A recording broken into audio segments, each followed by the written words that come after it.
Friday, December 5th. Today on Your Morning Atlantic, bitterly cold. Maritimers bundle up for feel-like temperatures of minus 30. Your top news headlines and the forecast just ahead. And our favorite weekend of the year, the annual Christmas Daddies Telethon is happening tomorrow. We'll chat with the Salvation Army about how your donations make a difference. Plus, the Cars R Us toy drive will visit the folks who have been making Christmas a little brighter for more than 25 years. All that and so much more just ahead on the Friday edition of Your Morning Atlantic.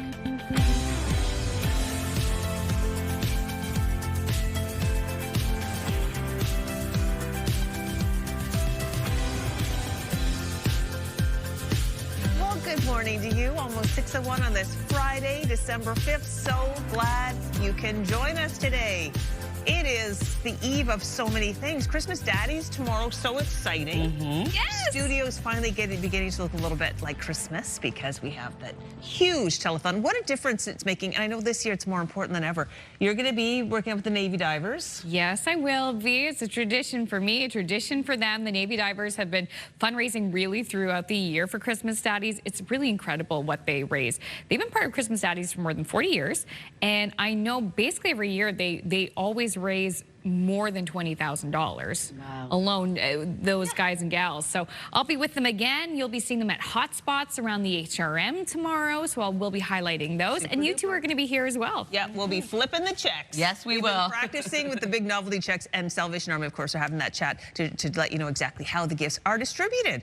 Yeah. That is one story we're following today. I'd say that the more pressing is the weather. It's really, really cold out there. Absolutely. Bitterly cold, and then factor in that wind chill.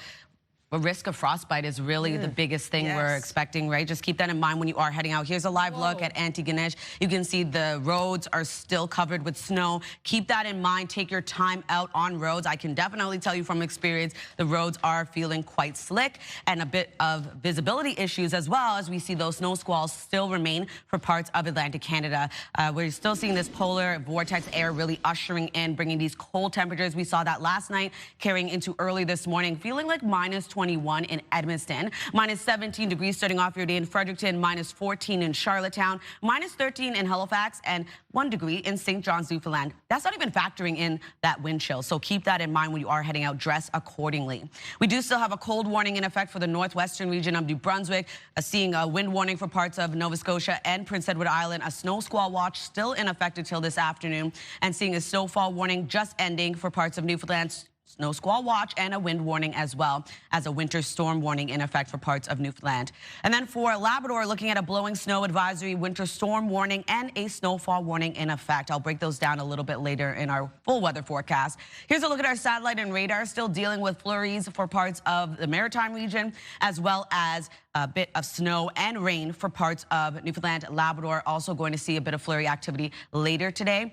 But we are going to see sunshine for parts of the Maritime region, not really helping to warm things up, though.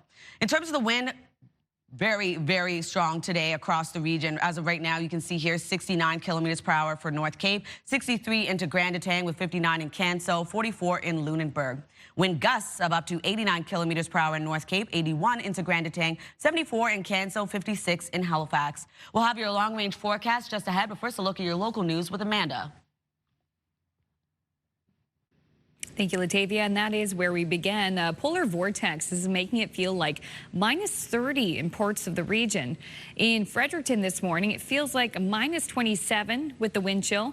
Parts of northwestern New Brunswick also under a cold warning. In Edmundston, an out of the cold shelter just opened on Monday. And it's the first time that we have an out of cold shelter. We did not have that in our city before. So we had some couple of days back in January 2025, where we hit the minus 40 degrees. So at least for this upcoming season, we will have a place for them. The shelter has room for 18 people, but can accommodate as many as 27 if necessary. New Brunswick EMO is also warning people about frostbite, reminding us it can set in after just a few minutes. In Nova Scotia, some shelters are at capacity. It puts a lot of pressure on us, you know, do you break a rule? Do you bring a bid in? Do you bring a fella in because it's freezing out, you know? You make calls, you call the other shelters. Since the Souls Harbor Men's Shelter opened in February, the beds have been filled every night. It can provide up to 30 men a place to stay. City of Halifax says they have 4 shelters that were open overnight. That includes the Halifax Forum, Windmill Road, North Park, and Beacon House. Nova Scotia Power also opened its Emergency Operations Centre last night. Elsewhere, Marine Atlantic and Northumberland ferries have cancelled crossings for today. Latavia will have more on the weather conditions in the full forecast. Nova Scotia wants police to crack down on illegal cannabis shops, and the government is asking 13 Mi'kmaq chiefs for their cooperation. Public safety is said to be the reason. CTV's Jesse Thomas has more. Nova Scotia's Attorney General says the illegal cannabis market is growing out of control, and he wants police to crack down. And we want to make sure that we have any cannabis being dispensed in Nova Scotia through the Nova Scotia Liquor Corporation, because that protects public health and public safety. A provincial scan found more than 115 illegal cannabis shops, more than doubling the 51 NSLC cannabis shops. Right now, the Cannabis Control Act in Nova Scotia is the law of the land. As the Minister of Justice and Attorney General, it's my job to make sure that laws are enforced, and those laws apply to everyone across the province. Armstrong also wrote the 13 Mi'kmaq chiefs asking them for their support, saying unlicensed sales cannot continue. But Indigenous cannabis advocates firmly disagree with the province's approach, saying they have inherent and treaty rights to trade and sell goods like cannabis freely on their land, and call any crackdown infringing on their Mi'kmaq sovereignty. Having the province publicly shame us and treat us as if we're black market criminals and that our treaty rights aren't existent, and it's been extremely difficult.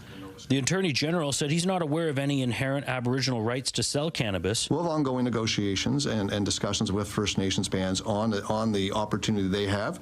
But right now, the only legal distributor of cannabis in Nova Scotia is the Nova Scotia Liquor Corporation. Jesse Thomas, CTV News, Halifax.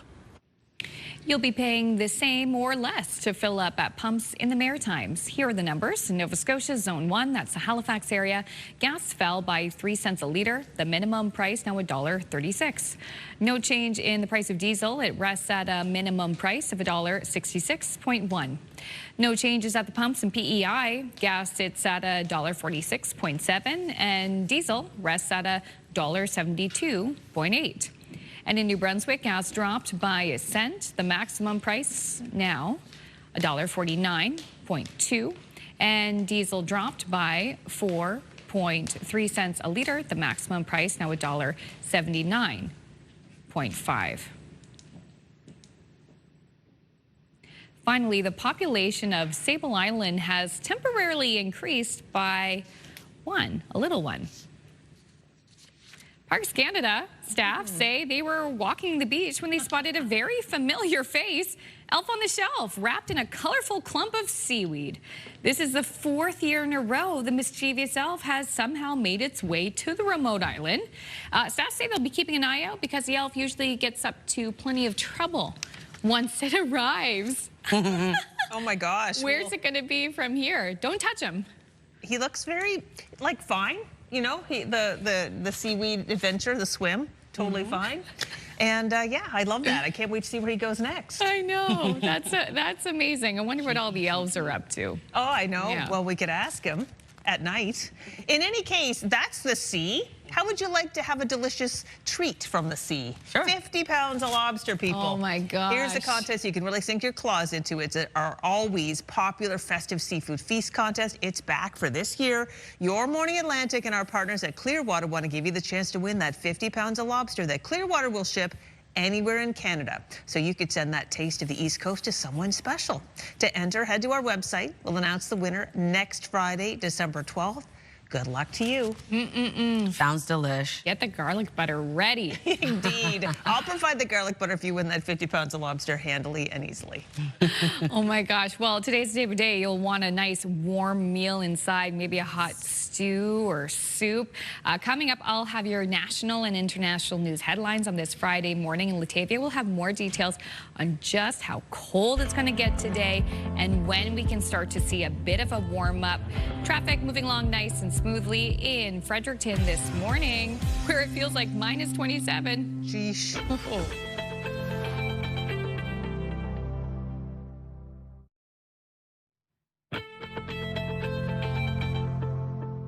Happy Friday, Atlantic Canada. The time now is 6:12. We're taking a live look at Grand Falls, Windsor. It is a snowy start to your day, -3 in your area, and we are going to see a chance of flurries continue for the remainder of the day. As you can see here, take your time out on roads, and visibility could also be an issue in your area. Weather is brought to you by the Atlantic Lottery mobile app. That's exactly what we're seeing for much of Atlantic Canada today, and a very cold start to the day, so make sure to bundle up. As of right now, -17 degrees in Fredericton, -14 in both Charlottetown and in Halifax, -8 degrees in Sydney, -20 starting off your day in Labrador City, with -7 in Corner Brook and 1 degree into St. John's, Newfoundland. Over to our watches and warnings that remain in effect. We do still have that cold warning in effect for northwestern region of New Brunswick. Looking at the wind chill, -30 to -33. Remember that -28, you can actually receive frostbite on exposed skin being out there for 30 minutes. So something to keep in mind when you are headed out today. And also we have that wind warning in effect for parts of Prince Edward Island, Cape Breton. Could see wind gusts getting up to 100 kilometers per hour within today. And a snow squall watch also in effect. Could see up to 10 centimeters plus of snow accumulation. We do have a snow squall watch also in effect for parts of Newfoundland, and a wind warning with also a winter storm warning in effect until midnight. And also a blowing snow advisory for parts of Labrador, and up to winter storm and an additional winter storm warning as well, with a snowfall warning. Could see between 15 to 25 centimeters of snow accumulation over there. So here's a look at our forecast timeline. A bit of a clearer start to the day for parts of the Maritime region. Still dealing with flurries, though, for parts of the Maritimes, and then extending in our forecast for parts of Newfoundland and Labrador. A bit of wet precipitation for parts of Newfoundland. We are expecting a chance of rain into the, periods of rain, I should say, into the afternoon as well as it transitions over. For the Maritime region, we'll start to see a lot of that flurry activity clear out, leaving sunshine for all 3 Maritime provinces. Into the evening hours, though, still holding on to a bit of flurry activity for parts of Cape Breton Island. Just take your time out on your commute today in the morning and into the afternoon or evening when you're heading home, because we are going to still see some slick conditions for parts of the region. Visibility could be an issue, and being outside for longer than normal times could also result in some frostbite. So if you're wondering about precipitation totals, we're not seeing any for the Maritime region. We could see around 2 to 5 millimeters for St. John's, Newfoundland. And then for our snowfall outlook, we're only seeing accumulation for North Mountain. 5 to 10 centimeters could accumulate there. And then seeing 1 to 30 being the heaviest into Happy Valley Goose Bay for Labrador, and 15 to 30 for parts of Newfoundland, St. Anthony. Over to our forecast today for New Brunswick. We are going to see sunshine across the province today, although quite cold. Keep that in mind. That's not even factoring our wind chill. And then for Prince Edward Island, highs between -7 to -8. Flurries today, and then clearing out, leaving a mix of sun and cloud into the afternoon. Wind gusts still remaining at 70 kilometers per hour. For Cape Breton, eastern Nova Scotia, seeing flurries throughout your day today, wind gusts of up to 90. And then for the rest of Nova Scotia, same thing applies. We're starting off the day with flurries early in the morning, clearing, leaving sunshine into the afternoon. For Newfoundland and Labrador, flurries start off the day clearing, leaving a mix of sun and clouds, still holding on to a high of -20 in Labrador City. 4 degrees into St. John's, Newfoundland. Rain transitions over to snow. So in terms of our long-range forecast, tomorrow into the weekend, it will start to warm up. Still below the freezing mark for many, but not as cold as we're seeing right now. We'll throw things over to Amanda. Thank you so much for that, Latavia. Happy to hear it'll warm up slightly. As we told you in the news yesterday, a report released by Dalhousie University reveals food prices will rise between 4 to 6% next year. But which foods will be most impacted, and how much can a Canadian family of 4 expect to spend? CTV's Abigail Beeman has those answers.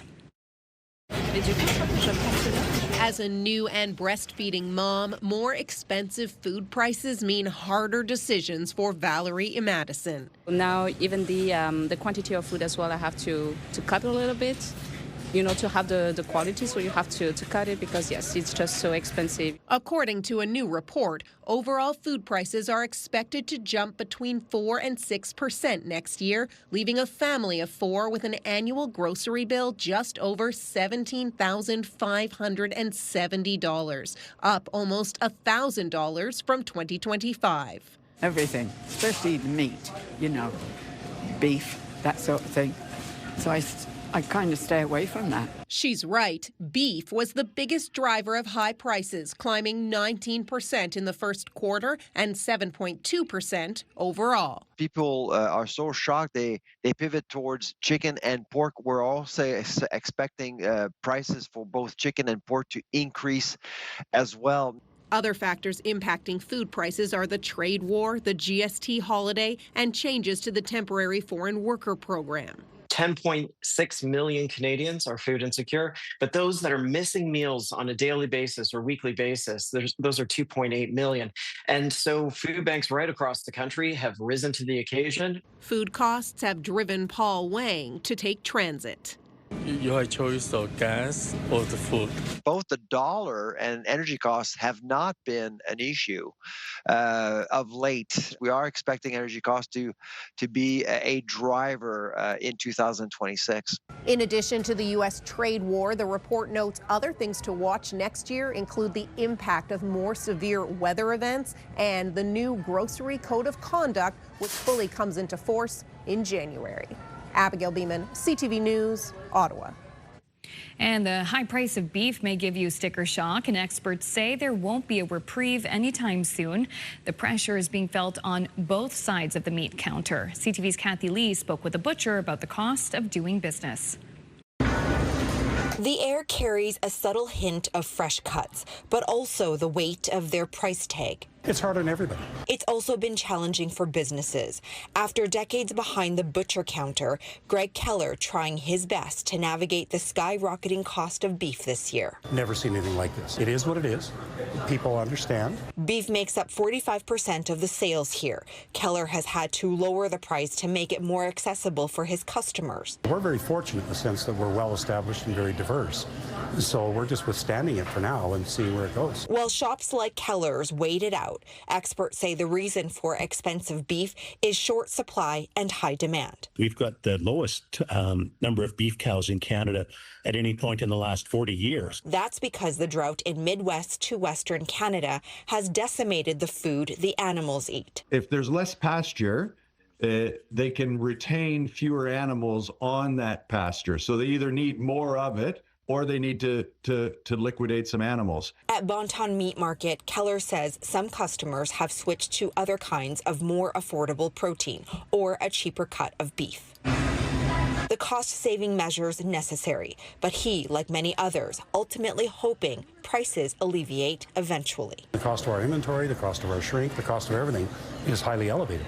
So by all means, we would love to see it settle down. Because it takes time to rebuild the herd, experts say the price of beef is expected to remain high into next year and possibly the year after. Kathy Lee, CTV News, Calgary. We're going to take a quick break here on CTV's Your Morning Atlantic. When we return, we'll have your must-see moment from our colleagues at TSN. We'll be right back. Please stay with us.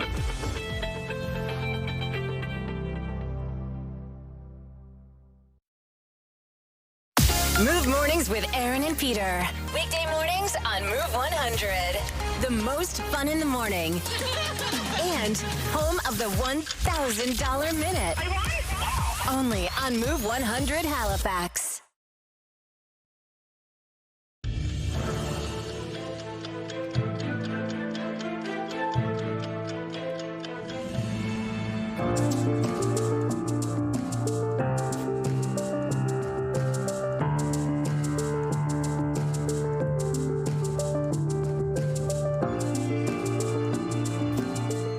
Welcome back. It's 6:24 and time to check in with our friends at TSN Sports Center for today's must-see moment.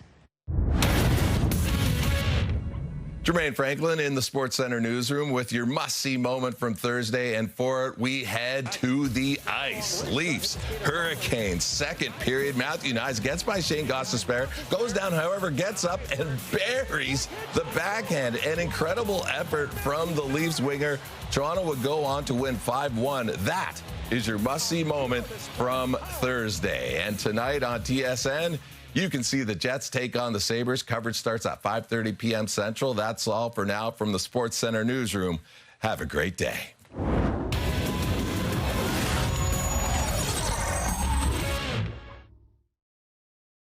This TSN must-see moment brought to you by J.R. Rahe's Furniture and Appliances. And now to your business headlines from our colleagues at BNN.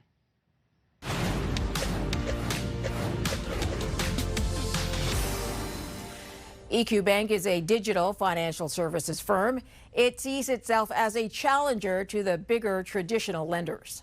As part of the deal, EQB will take on President's Choice 2.5 million customers and close to $6 billion in assets. Loblaw will keep a 17% stake in EQB. The deal also makes EQB the financial partner of the PC Optimum loyalty program, which has more than 17 million members. Here are the closing numbers for the day. The Canadian dollar is down to 71.64. West Texas Intermediate crude is up to 59.67. Western Canadian Select is up to 45.63. And the TSX gained 317 points to end the day at another record high of 31,477. Those are your business headlines. I'm Marella Fernandez.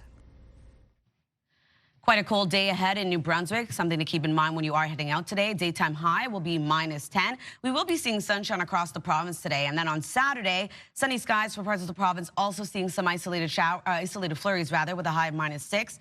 And then on Sunday, mixed precipitation for parts of the province, seeing sunshine for others, a high of -3. Nova Scotia going to be dealing with isolated flurries, clearing for parts of the province, leaving some sunshine into the afternoon, a high of -5. On Saturday, -1, looking at a mix of sun and cloud with isolated flurries expected into the afternoon. And then on Sunday, flurries and/or showers for parts of the province, but for mainland Nova Scotia, seeing sunshine, a high of 2 degrees. Prince Edward Island looking at a high of -7 today. Scattered flurries clearing, leaving a mix of sun and cloud. On Saturday, -5, sunshine during the day, and then evening flurries. On Sunday, a mix of sun and cloud, but also flurries expected.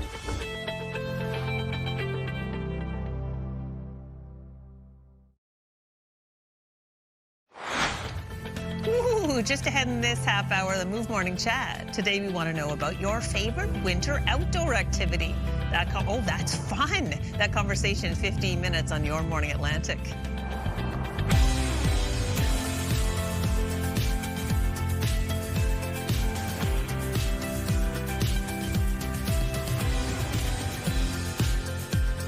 Oh yeah, you really got to embrace this season, though today might be a little bit difficult. I know when I was getting ready this morning, I really had to search for the parka for like the very cold weather. I've been kind of wearing my lighter winter jackets, and today, not that day. Freezing out there. Oh yeah, really, really cold. Shout out to the kid on the little snowmobile, toy snowmobile going down the hill. That looked really fun. A lot of fun, yeah. And we're looking forward to seeing your favorite winter activities, because you do have to embrace the season. As long as it's not too cold. This might not be a great day for outdoor activities, at least not this morning. It was really windy this morning. Yeah, it's going to remain that way throughout the day today, so we are advising risk of frostbite. Very important to cover up exposed skin as much as possible. Here's a live look at Yarmouth. Starting off at -10 degrees, it is going to be a cold day ahead. Warming up just a bit, but still going to remain quite cold across much of Atlantic Canada. So keep that in mind when you are heading out, as well as take your time out on roads, because we are seeing slick conditions for parts of the region. As of right now, -14 degrees in Halifax, -8 starting off your day in Sydney, -14 in Charlottetown with -17 degrees in Fredericton, 0 into St. John's, Newfoundland, and -10 over in Happy Valley Goose Bay. A cold warning remains in effect for the northwestern region of New Brunswick, a wind warning for parts of both Nova Scotia and Prince Edward Island. A snow squall watch is in effect as well. And we do have a snow squall watch also for parts of Newfoundland. A wind warning and a winter storm warning remains in effect as well. For Labrador, a blowing snow advisory, a winter storm warning, and a snowfall warning as well. Over to our satellite radar, still holding on to some flurry activity for parts of the Maritime region. That will clear for the most part, leaving sunshine. Still not helping to warm things up, though. And then for Newfoundland and Labrador, same thing applies. For Newfoundland, mixed precipitation for parts of the province, and for Labrador, seeing flurries as well.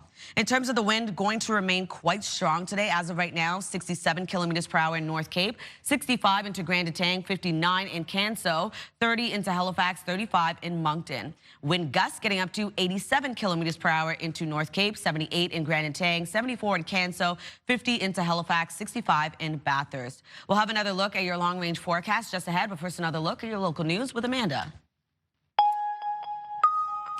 And that's where we begin. As Latavia mentioned, a polar vortex is making it feel like -30 in parts of the region. In Fredericton this morning, feels like -27 with the wind chill. Parts of northwestern New Brunswick also under a cold warning. In Edmundston and out of the cold shelter just opened on Monday. And it's the first time that we have an out-of-cold shelter. We did not have that in our city before. So we had some couple of days back in January 2025, where we hit the minus 40 degrees. So at least for this upcoming season, we will have a place for them. The shelter has room for 18 people, but can accommodate as many as 27 if necessary. New Brunswick EMO also warning people about frostbite, reminding us it can set in after just a few minutes. And in Nova Scotia, some shelters are at capacity. It puts a lot of pressure on us, you know, do you break a rule? Do you bring a bid in? Do you bring a fella in because it's freezing out, you know? You make calls, you call the other shelters. Since the Souls Harbor Men's Shelter opened in February, the beds have been filled every night. It can provide up to 30 men a place to stay. The City of Halifax says they have 4 shelters that were open overnight: the Halifax Forum, Windmill Road, North Park, and Beacon House.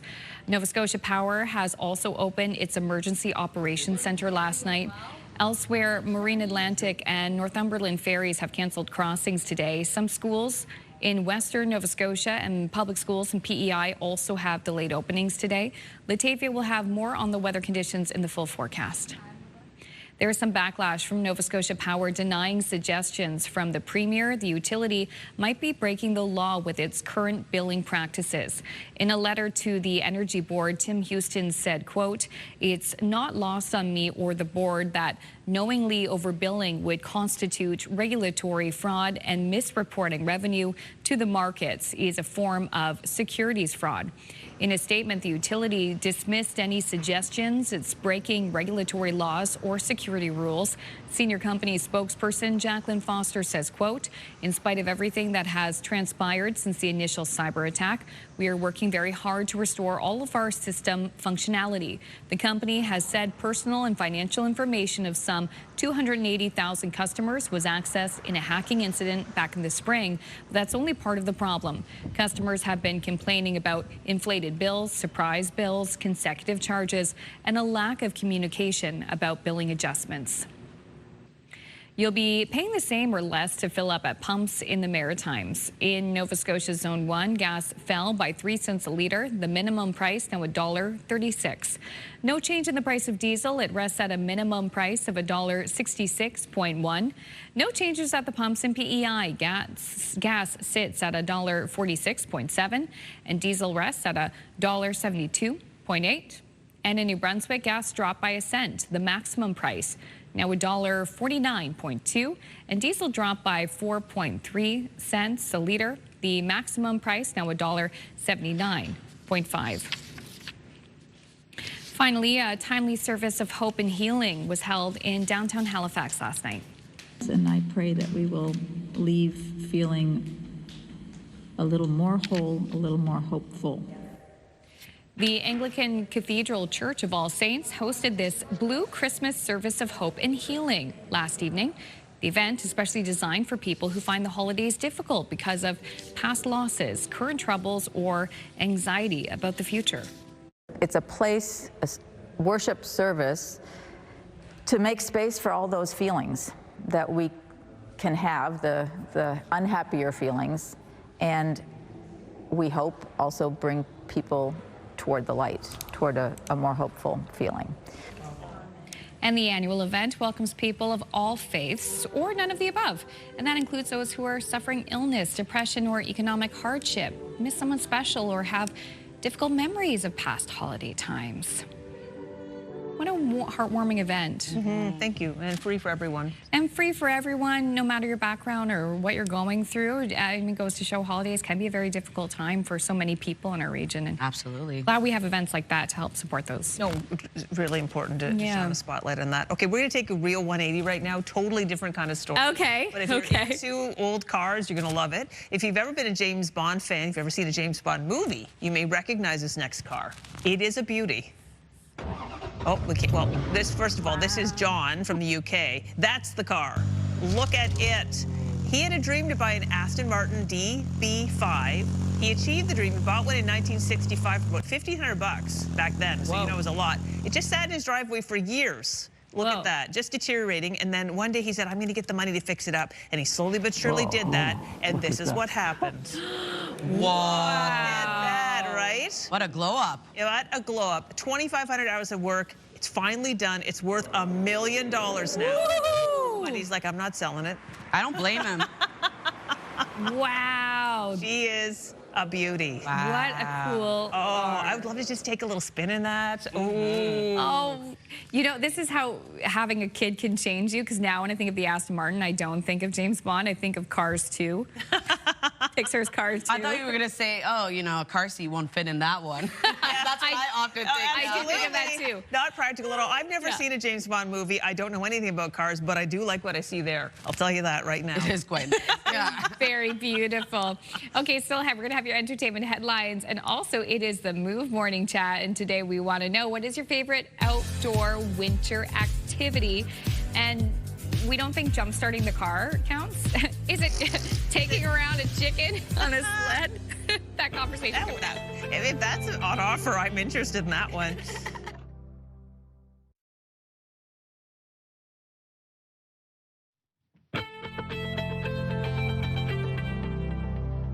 Welcome back. The time now is 6:42. We're taking a live look at Charlottetown, -14 as you head outdoors early this morning. Keep that in mind when you are heading out. Still expecting some light snow and drifting snow, so also keep that in mind. We could see visibility becoming an issue.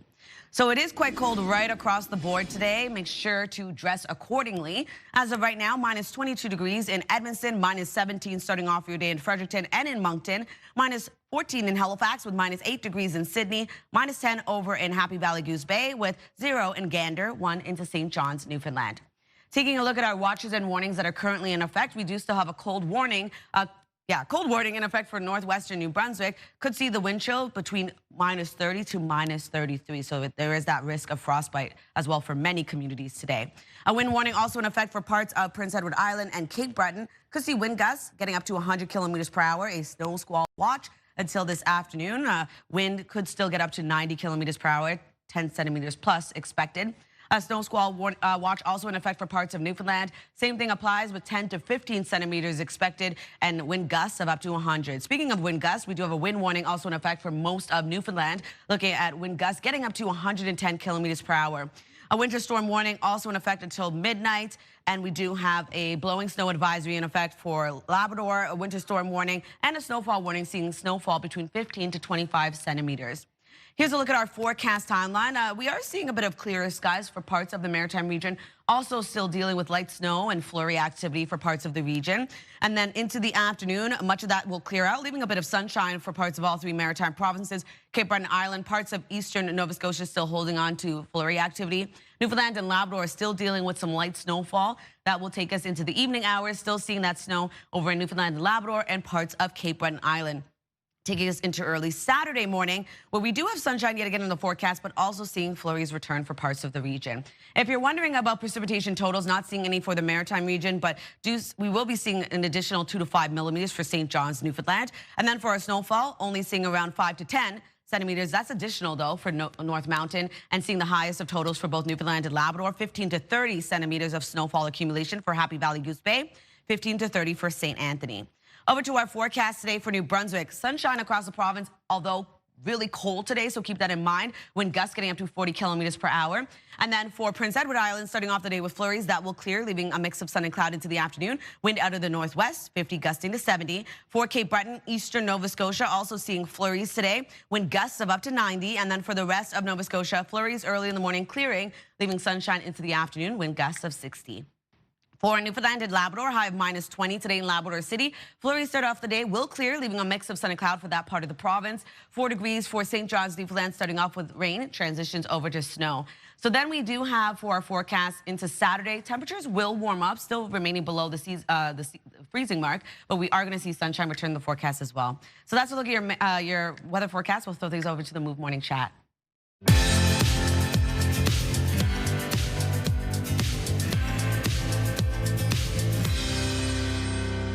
It's the Friday edition of the Move Morning Chat with Aaron and Peter for Move Mornings in Radio.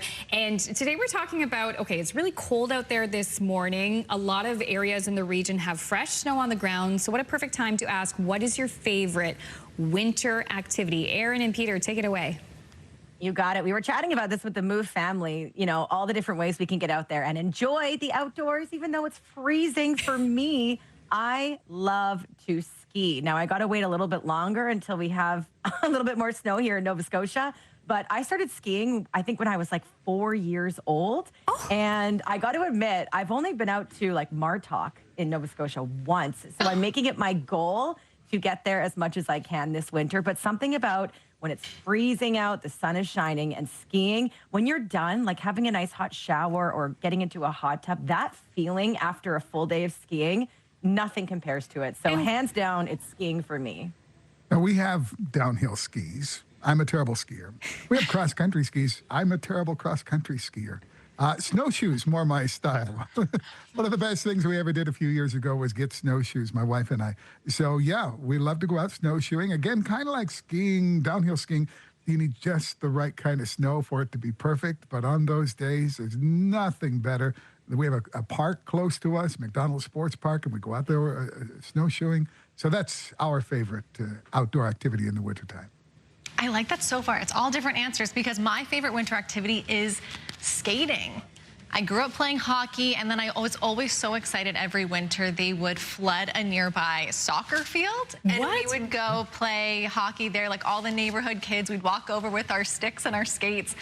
And it was so much fun. So I always look forward to that in the winters, playing hockey outside, even just like recreational skating. So fun. Wow, there are so many classic Canadian memories here. Aaron, also, you got to go to Wentworth, Ski Bagnon. I know. So many different spots to go to.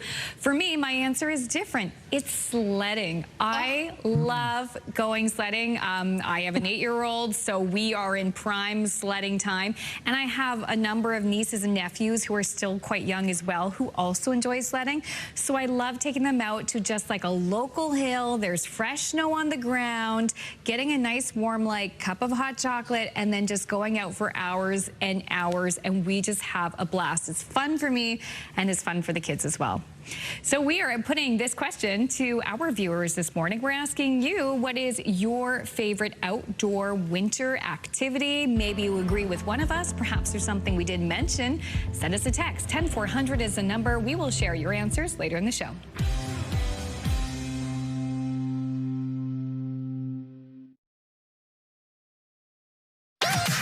#1 morning show in Halifax. Turk, Megan, and Amateur Alex. And home to the biggest artists. Halifax's #1 hit music station. 101.3 Virgin Radio.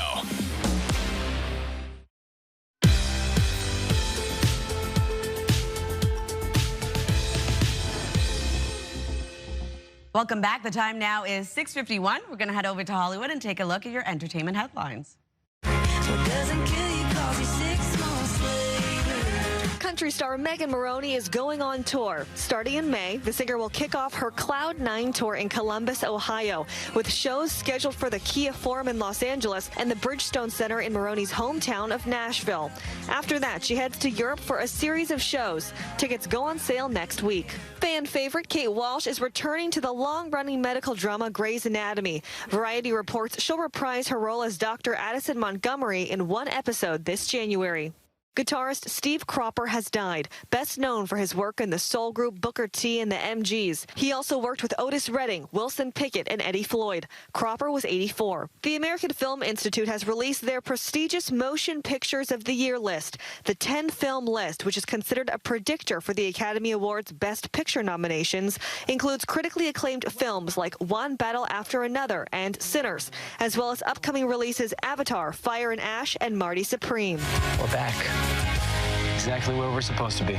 Disney has released its first teaser for Camp Rock 3. The film stars the Jonas Brothers, reprising their roles in the fictional boy band Connect 3, alongside a new generation of campers who are competing to be Connect 3's new opening act. Camp Rock 3 is set to air on Disney Channel and Disney Plus next summer. Disney is the parent company of ABC News. And a happy birthday to Margaret Cho, who is 57 today. Jacqueline Lee, ABC News, Los Angeles. All right, happy birthday, Margaret. And let's talk a little bit about Camp Rock, shall we? Have you ever seen the movie? I've seen the first one, love it. I didn't know there was a second or now going to be a third. I'm like, when did this happen? I know exactly. Camp Rock 3. Who knew? Wild. Camp I think Rock this was 3. like right before like I stopped watching Family Channel. So Yeah, it's like I right. watched it, but I wasn't like hooked. Like High School Musical, hooked. I was a fan. Yeah, that's a whole other thing. I know. it would be fun to go to summer camp. Actually, relates to our next story. My daughter went to this most wonderful camp, but it ended up having to like shut down early because there was a tick infestation. Great. Yeah, I know. It's a really problematic situation in our region. Oh yeah, actually, I think Nova Scotia has the most cases of Lyme disease in the country. So it's no surprise that a ticked-off Nova Scotia researcher has come up with a way to fight off the risk. Yeah, CTV's Mike Lamb takes us to Acadia University, where award-winning ideas to keep ticks at bay are being recognized. My name is Nicoletta Farone. I'm an associate professor in the chemistry department at Acadia University, and I study ticks and natural products. So try to understand how ticks detect repellents and attractant, and use this information for designing and developing new repellent products. I've been working over the years with a Nova Scotia company, Atlantic. The product that we developed is fabric spray. There was nothing comparable on the market, specifically of natural products and essential oils that could be applied on your clothing, on your camping gears, for example. We have currently ongoing the registration process through Health Canada. The company will launch the product by next year, so hopefully you can find on the market and you can buy it for yourself. Nova Scotia has the bad reputation to be the province with the highest number of ticks per capita. Ticks are almost totally blind, so they rely very much on their sense of smell to detect a potential host. Understanding how they process chemical signal, it's really fascinating, and if we can understand this mechanism, it can give us really the tools for properly developing new products for managing this pest. I've received the MITAX Outstanding Innovation in recognition of the contribution that I provided in developing this new fabric spray formulation in collaboration with Atlantic Repellent product. And this was an incredible achievement. I'm very honored that I have received this award. It's an incredible recognition for me, for Acadia University, and it represents how important it is in creating new product and in creating an impact in innovation. It's the highlight of my career, and was very happy to represent Nova Scotia. All right, now we're going to take a look at our 3-day forecast. Seeing sunshine across New Brunswick today, a high of -10. On Saturday, we are going to see sunshine, but isolated flurries do return with a high of -6, -3 degrees on Sunday. Seeing sunshine for the central region. For the rest of the province, flurries and/or showers. Nova Scotia will also be seeing a bit of flurry activity clearing for much of the province, leaving sunshine into the afternoon with a high of -5. -1 on Saturday, a mix of sun and cloud with isolated flurries into the afternoon. Mixed precipitation on Sunday. Prince Edward Island looking at flurries clearing into the afternoon. Then on Saturday, -5, a mix of sun and cloud with evening flurries. Flurries continue on Sunday.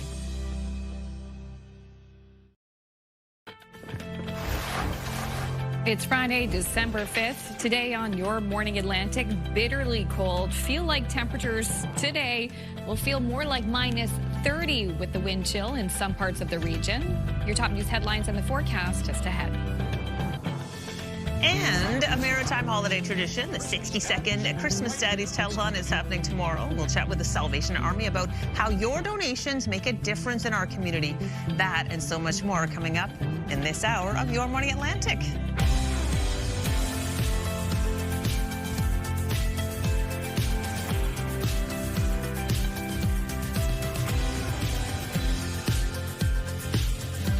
Good morning, Atlantic Canada. Thank you so much for joining us. It is Friday, inching towards the end of the workday. Well, at least for us. inching toward the end of the workday.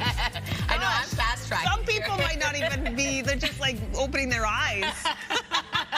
These are for us. I'm just sitting down with my coffee. But you know what? We're working tomorrow because we have the Christmas Daddies telethon. Yeah, we will be back for that. That's true. And for all those shift workers out there who are done their shift and they're like, yes, thank you, Latavia. Feel seen at last.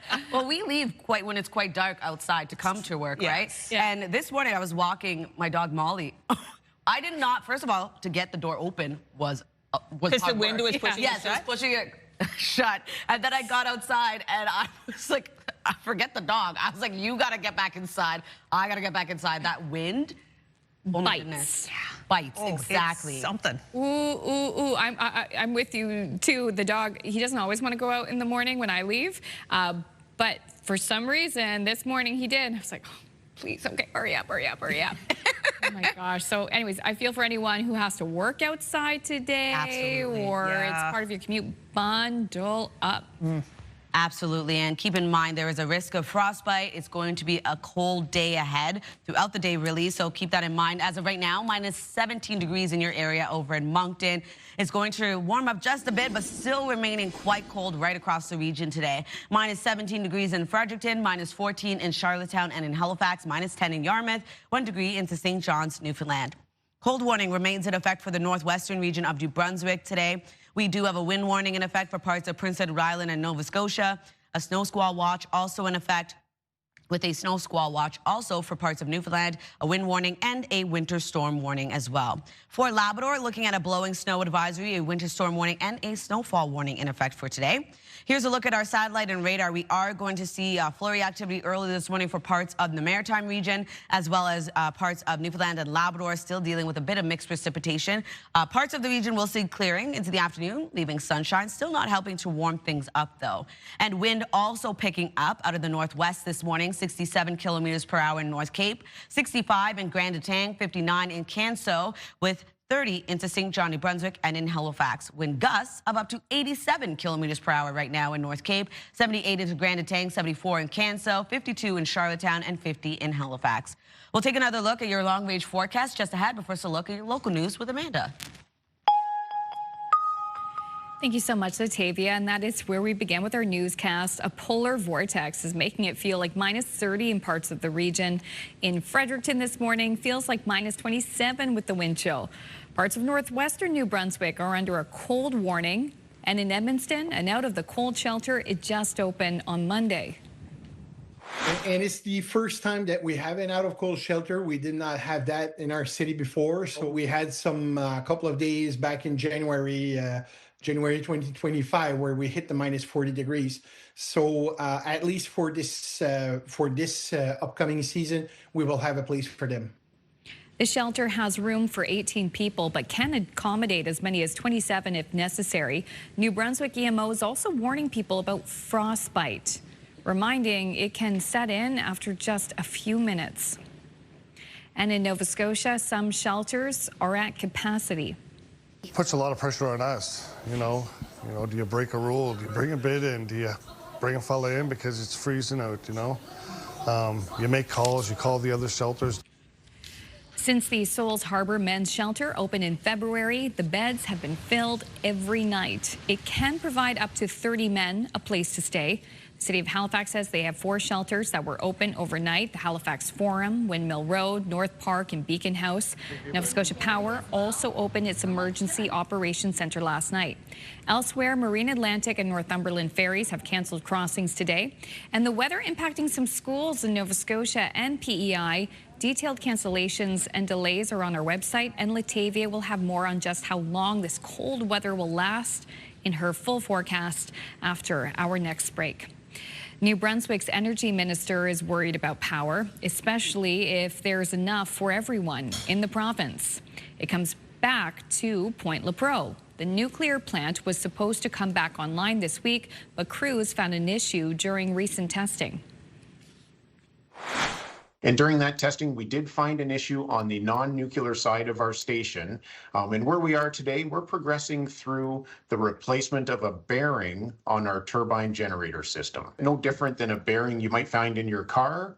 The difference for us is Our bearing is about the size of your car and weighs well over 4,000 pounds. There's short of generation capacity. There's also, if this is a very regional cold snap, then our neighbors might be in the same situation.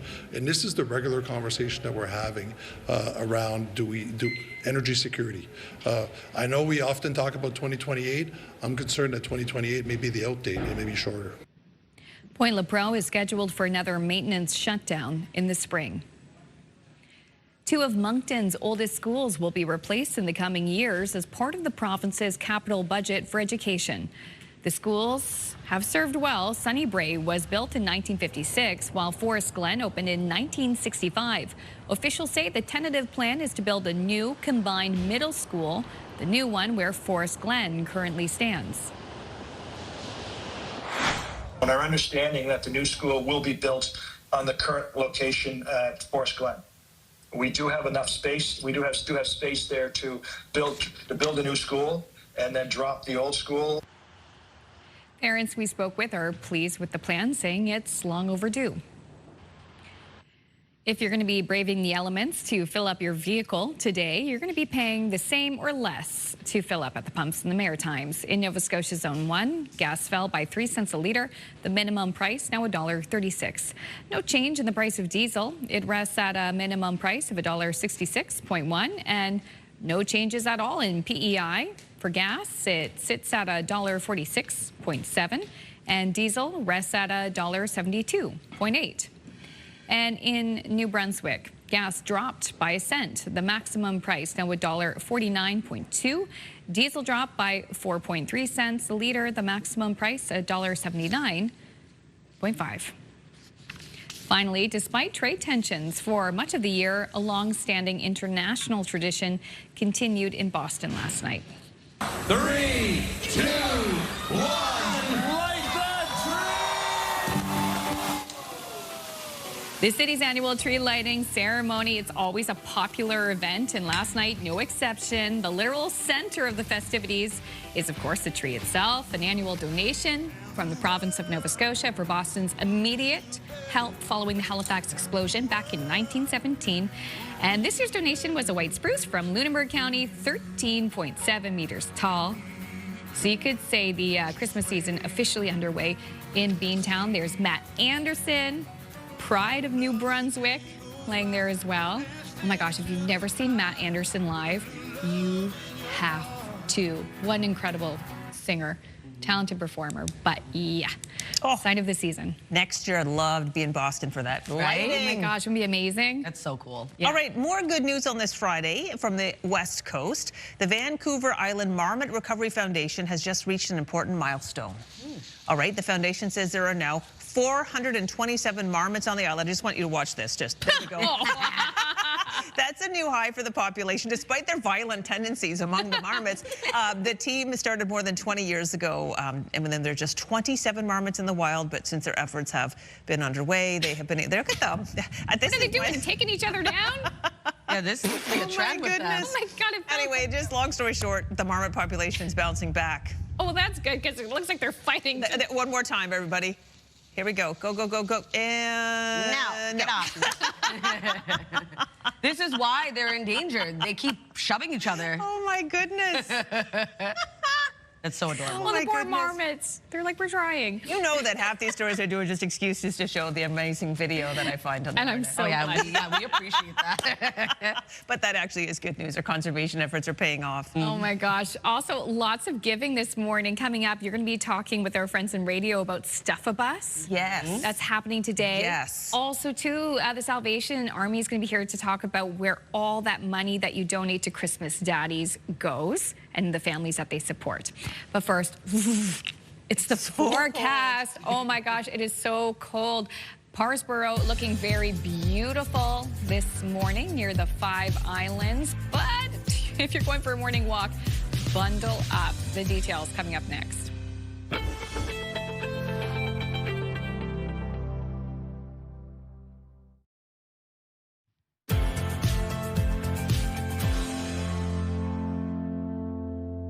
Happy Friday. The time now is 7:13. We're taking a live look at a snowy day in Hampton.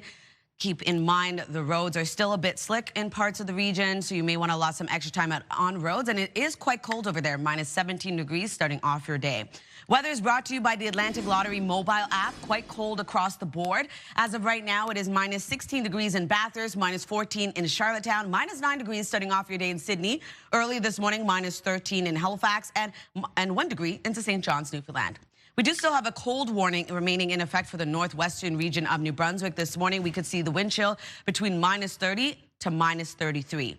And then the wind warning in effect for parts of Cape Breton and parts of Prince Edward Island, looking at wind gusts ranging from 90 to 100 kilometers per hour. We do have that snow squall watch in effect until this afternoon, as well as a snow squall watch in effect for parts of Newfoundland. Most of Newfoundland under a wind warning until tonight. Could see wind gusts of up to 110 kilometers per hour. And then that winter storm warning also in effect until midnight. Wind gusts between 80 to 120 kilometers expected, and that snowfall 15 to 20 centimeters. Over to the blowing snow advisory in effect for parts of Labrador. They will have poor visibility in those areas, so keep that in mind if you are heading out there as well. A winter storm warning in effect until midnight, and a snowfall warning in effect as well. Could see up to 25 centimeters. Over to our forecast timeline. For the Maritime region, just seeing a bit of flurry activity starting off the day. Will clear, leaving sunshine for parts of all 3 Maritime provinces. Newfoundland and Labrador still seeing snow, at times heavy for parts of the province, and also some drifting snow for parts of Newfoundland. Also going to deal with some precipitation early in the morning before transitioning over to snow into the afternoon. And for the Maritimes, going to remain quite clear for parts of all 3 Maritime provinces. Not helping to warm things up, though. It's going to remain quite cold today. Keep that in mind. And then into the evening and overnight hours, pretty much the same. We do still have some flurry activity for parts of Cape Breton Island. Still seeing the heaviest into Newfoundland and Labrador until early Saturday morning. If you're wondering about precipitation totals, the highest being 2 to 5 millimeters for parts of Newfoundland, and for snowfall, getting up to 5 to 10 for North Mountain, the heaviest being in Newfoundland and Labrador as well. 15 to 30 centimeters expected for Happy Valley Goose Bay, 15 to 30 for St. Anthony. Here's a look at our forecast today for New Brunswick. Lots of sunshine across the province today. Wind out of the northwest, 20 gusting to 40. And then for Prince Edward Island, also seeing flurries starting off your day clearing, leaving a mix of sun and cloud, wind gusts of 70. Cape Breton, eastern Nova Scotia, going to see flurries throughout the day today. Wind gusts of up to 90, and then the rest of Nova Scotia, same thing applies, starting off the day with flurries clearing, leaving sunshine into the afternoon. For Newfoundland and Labrador, as I mentioned, the heaviest of that snowfall situated in both those provinces. Minus 21 today for Labrador City. Just a bit of flurries starting off the day clearing, leaving a mix of sun and cloud, and 3 degrees for St. John's, Newfoundland. Starting off with rain, transitions over to snow into the afternoon. Saturday's forecast, a much warmer day ahead, even though temperatures still remain below the freezing mark for much of the region. We are going to see a bit of sunshine return for parts of Atlantic Canada, but also seeing a chance of flurries return and mixed precipitation expected into Sunday for parts of the region. Some areas going to see temperatures become seasonal yet again, Crystal. Well, thanks, Latavia. Almost 7:17 on this Friday morning, and it's time for the most festive food drive of the year. Stuff a Bus for Feed Nova Scotia provides food for thousands of Nova Scotians throughout the holidays and into the new year.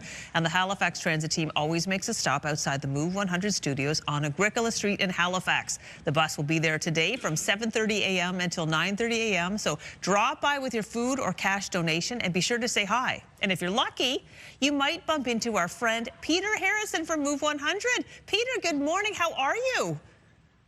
Crystal, hey, how are you? I'd like to say I'd be out here all morning, but it's not going to happen because I have never felt it so cold on a Stuff a Bus day. You never know what you're going to get at this time of year. But a feel-like temperature this morning, as Latavia's been telling us, of like minus 21.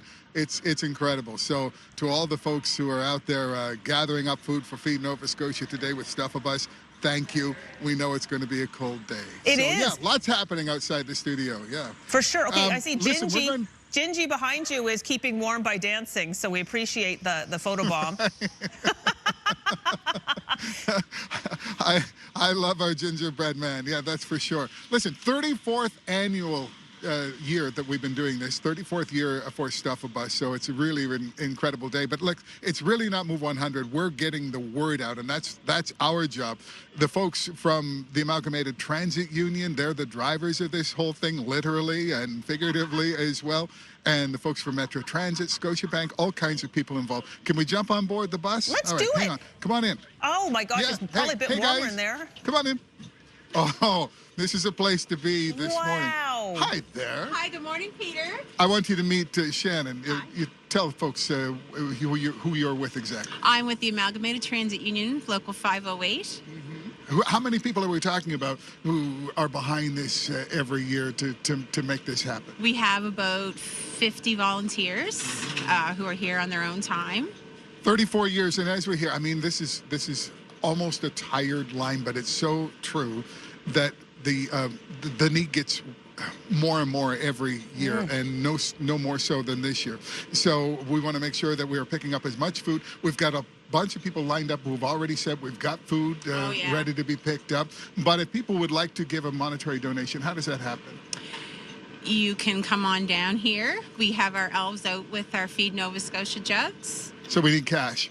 Cash is always the best. And also we have a barcode. Oh, yes. If you come on down and you don't have cash, you can give her a scan. That's what I'm talking about. Okay, we can be making the donations as easy as possible. So I tell you what, we're going to be right here in front of our radio station. If you can join us here, that would be great. 2900 Agricola Street. We're going to be here until about 9:30 this morning with the Metro Transit bus. We're going to fill how many buses today?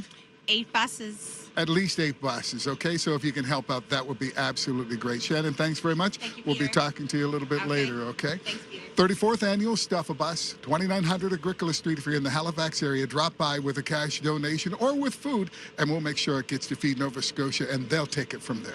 Well, Peters, thanks, Shannon, for us. We really appreciate this heads up and letting people know early, because I know that the drive starts at 7:30, but people can maybe go through the cupboards, grab what they can, and come by and stop by and really make a difference. Really appreciate your efforts. Thank you so much. Thanks. Okay, all right, we're going to take a break, 7:20. So, yeah, just a little reminder before you leave the house, grab some cash, grab some items, and we'll stuff a bus. If they feel all late, they'll drive up a 9 for sure. It's 7:20. See you in a few minutes.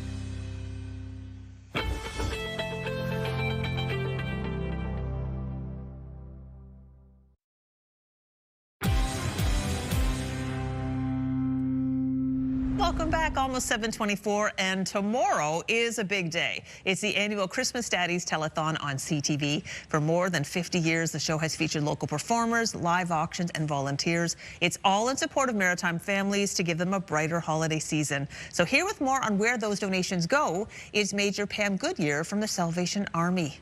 Good morning, Pam. Good morning. So great to have you here. And I think a lot of people are excited to donate to Christmas Daddies, but they aren't exactly sure what happens to the money. So we'll talk about that in a second. Sure. I know that this is putting a pin in, or rather putting a spotlight on how important the money raised is, because you recently released an annual report on poverty. What did you learn? We did. The Salvation Army's done this for 4 years now in partnership with Angus Reid, who does a survey.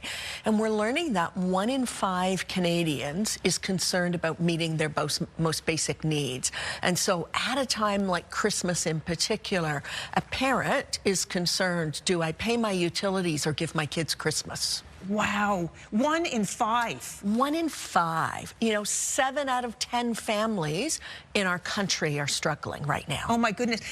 I know that you did the report nationwide. Any difference with regard to Atlantic Canada versus the rest? Little higher numbers in Atlantic Canada than in other places in the country. And yet we're the most generous part of the country too. We are, which is the great thing that kind of offsets that a little bit, right? But the need is so great. You know, we're seeing more and more people come to our food banks. The Salvation Army is in the community 365 days a year, not just at Christmas time. And 50% of folks coming to access our food banks are new to using services or asking for help. All right, well then obviously the money raised at Christmas Daddies this year is going to be so important to the work you do. When the telethon's over, what happens to the money? Money goes out to the Salvation Army, to our local ministry units across the Maritimes to help them provide Christmas assistance. Last year, it was 15,000 people got help from the Salvation Army just at Christmas time. Wow. And so those funds from Christmas Daddies go to support those programs. Tell us a bit more about specifically what kind of, like the 15,000 people, what sort of support did you give them? So this is Christmas assistance. So whether it's toys for the children, gift cards for the teenagers, a food hamper, anything to make Christmas a little bit brighter. Okay, perfect. And why is the Christmas Daddies campaign so important to the work you do? we could not do what we do on our own. So partnerships with other agencies or CTV Christmas Daddies is vital. Without your support and without the support of the public, we wouldn't have the funds to support people in our community. Wonderful. And I'm sure the need is great this year. If people aren't able to donate during the telethon because, things happen, can they still donate after the fact? Absolutely. Our kettles are out and about and in your local community. Those funds stay local, or easily to donate at salvationarmy.ca. All right. Well, thank you so much, Pam, for being today. I'll see you tomorrow as well. I'll be here. All right. Wonderful. All right. We're going to head over to 3-Day to check in with Latavia for the weather for the weekend. Thanks, Crystal. Taking a look at New Brunswick, a high of -10 today with mainly sunny skies. On Saturday, we will be seeing sunshine with some isolated flurries, a high of -6, -3 degrees on Sunday. Mixed precipitation expected for much of the province. Nova Scotia will be seeing isolated flurries clearing for parts of the province, leaving sunshine into the afternoon with a high of -5. -1 on Saturday. There will be sunshine and also isolated flurries into the afternoon. On Sunday, flurries and or showers with a high of 2 degrees. Prince Edward Island, -7 today. Flurries clearing. On Saturday, sunshine with evening flurries, a high of -5. 0 on Sunday. A mix of sun and cloud with scattered flurries returning as well.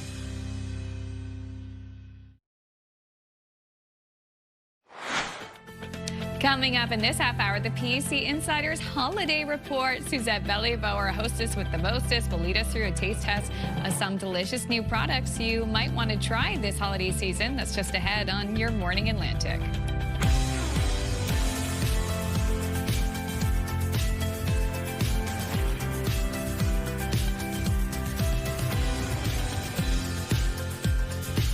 Happy Friday to you. 7:31, halfway through the show on this Friday.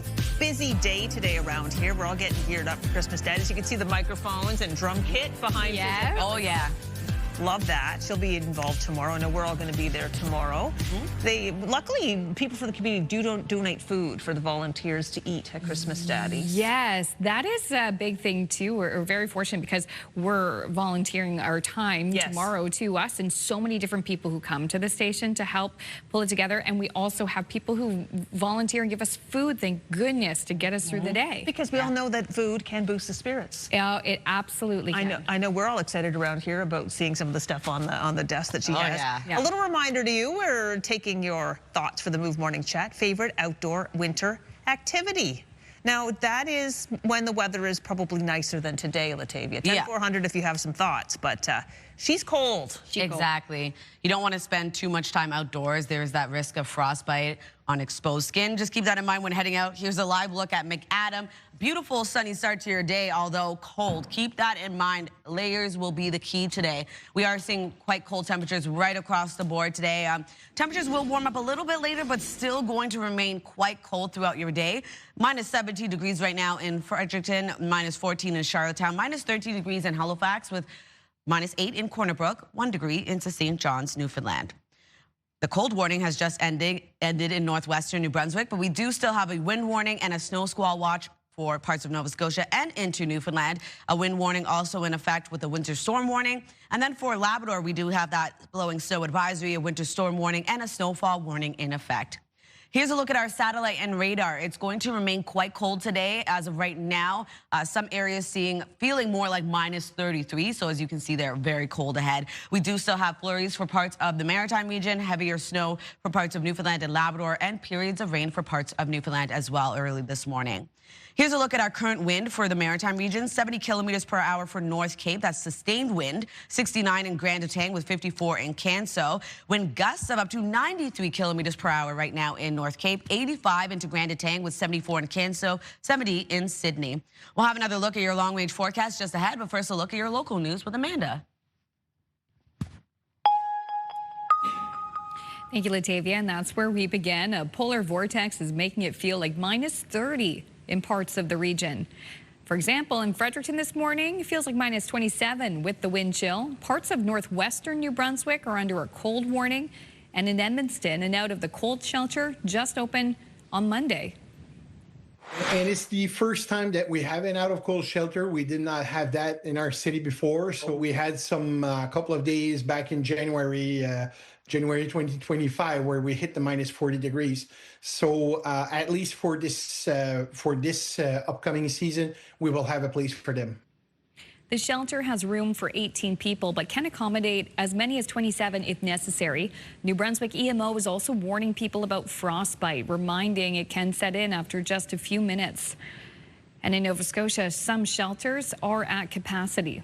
It puts a lot of pressure on us, you know, do you break a rule? Do you bring a bid in? Do you bring a fella in because it's freezing out, you know?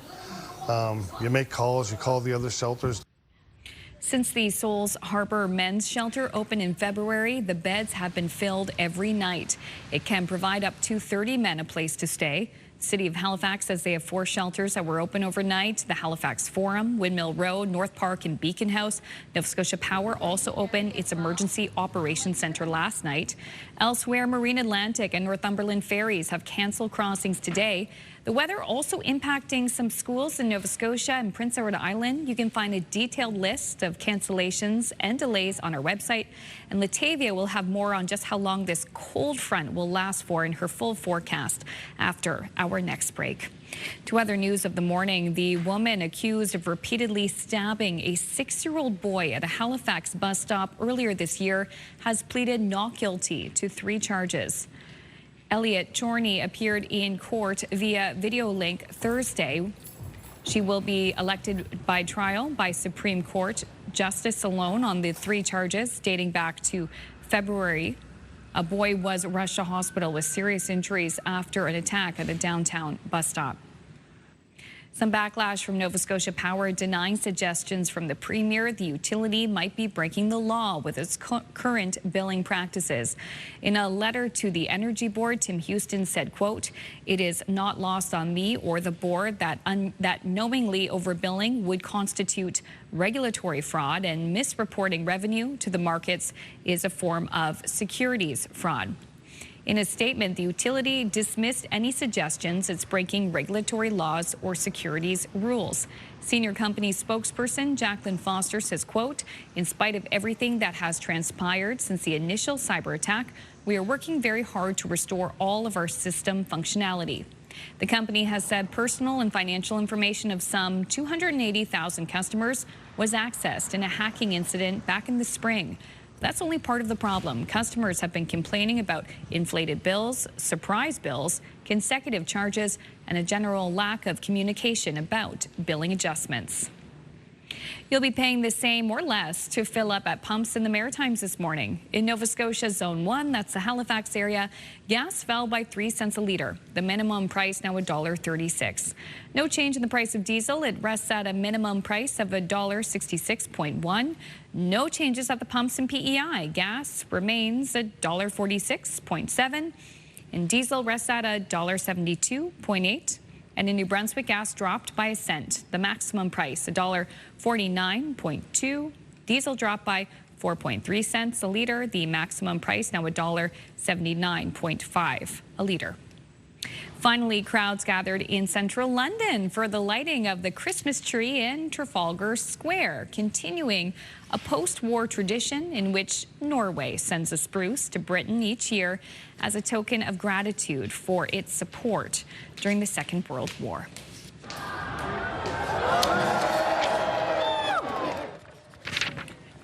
The towering Norwegian spruce shipped from forests near Oslo and installed opposite the National Gallery is a familiar sign of London's festive season and will remain on display until early January. So tall, it's beautiful. You went like out of a tight corner, but a very high ceiling. This would be the tree for you. And one of our co-workers, she just recently got back from London. She went there and she said it was beautiful how well decorated it was, the whole city for Christmas.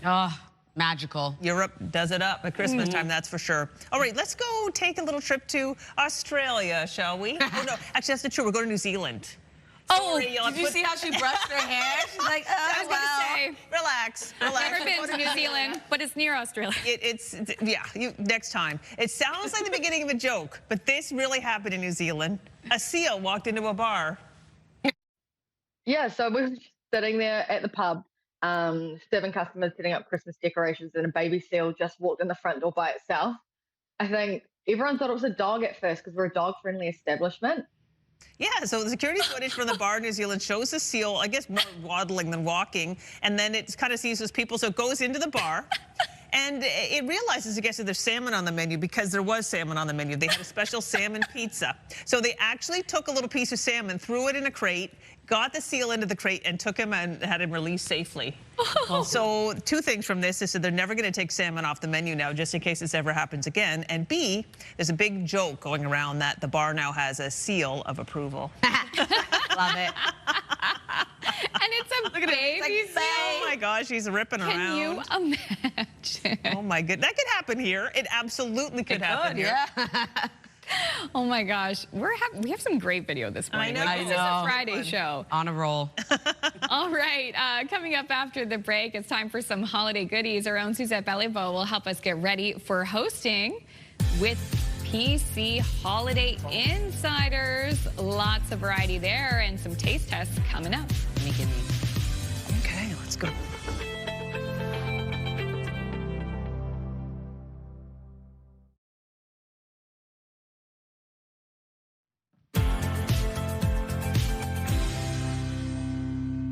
Beautiful sunny start to the day over in Lunenburg. Welcome back. The time now is 7:44. Cold though. Keep that in mind when you are heading out. Minus 11 degrees today expected. As of right now, minus 11.